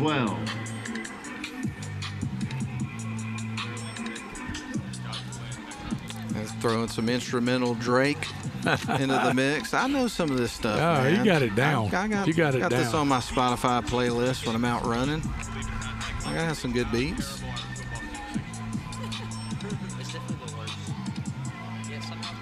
Of course, a lot of the stuff nowadays I don't even know. I feel like I've kind of aged out a little bit. 3 wide receivers to the far side, 1 to the near, low snap. It's still on the ground. Quarterback had a hard time scooping that up and just tosses it to the ground. He looked pretty frustrated on that play. Pass incomplete, intended for Corn. He's had a rough night. I mean, he's a good player, but his cast, his cast of characters playing with him have not performed very well. So the ball stays at the 35-yard line, bringing up 3rd down and 12 with 4:01 left to go and the clock running here in the 4th quarter. Now they're throwing out some Kendrick Lamar for us. DNA. I got. 4 wide receivers. Christian Heritage working right to left. Here's the snap to Triplet. He's going to hand it off. Gay's got it. He runs up the middle, and they're going to bring him down pretty quickly. So a short gain, if anything. Bringing up 4th down, so they're going to have to punt the ball. There's Henry Ledbetter making a tackle. 4th down and 8. Been a great team effort tonight from the Darlington Tigers. I don't think there's anybody out on the field that we hadn't had the opportunity to call their name, Coach. And we've all been getting involved. Everybody on there has played some ball. All right, here's 4th down. They're going to go for it. There's the snap, dropping back as Triplet puts it in the air and a little out of sync with his wide receiver. It's behind him and goes out of bounds. Gus Twingy. He got in the game. 53. Like I said, I'll let you do those pronunciations. Yeah, I do my best. And I go over the names over and over, and then every now and then I get in the moment and I just drop the ball. I hate to say that. You try. But if it's one you don't see a lot, sometimes it's kind of hard to get it in the memory banks appropriately. But we'll get it here in a couple of weeks. We'll be good to go. But that's a turnover on downs here for Christian Heritage. So the Tigers are going to get the ball. And guess what, Coach? Yet again, they are going to have fine field position. Yes. It's been like that the whole game. It's big no matter who you play, and it makes the game a lot better for your team. And if you're playing a really, really close ball game, it matters a lot. Luke Parker at quarterback. Here takes the snap, turns, fakes the handoff to Miles Twyman, and sends it to a wide receiver who makes a nice grab. That was Charlie Jackson. 24, excuse me. That's number 24, Jace Donaldson. I thought I saw an 84 over there. He got some ups. He sure did. He was able to leap up and grab that ball and pick it out of the air. And that's going to move him down about a yard away from a 1st down at the 30-yard line. So 3 wide receivers, 2 on the far side, 1 on the near side. Here comes the snap to Parker. He's going to turn and hand it off to Miles Twyman, who runs up the gut and is still on his feet down to around the 10-yard line before they can haul him down. My goodness. He was hit almost immediately and kept on going, kept those wheels turning. He's got acceleration now. I'm looking at that replay, and they got him at a complete stop, and then 3 steps later, he's back up to full speed. So the ball's now at the 12-yard line. The Tigers have got it in the red zone with under a minute to play. And the clock rolling. So the Tigers will come back fairly slow to the line of scrimmage. 13 seconds left on the play clock. Twyman in the backfield here with Parker, and a timeout's going to be called here for Christian Heritage. So we'll take one more real quick. 42.9 seconds left in the ball game. Darlington 35, Christian Heritage 0. We're back after a 30-second break.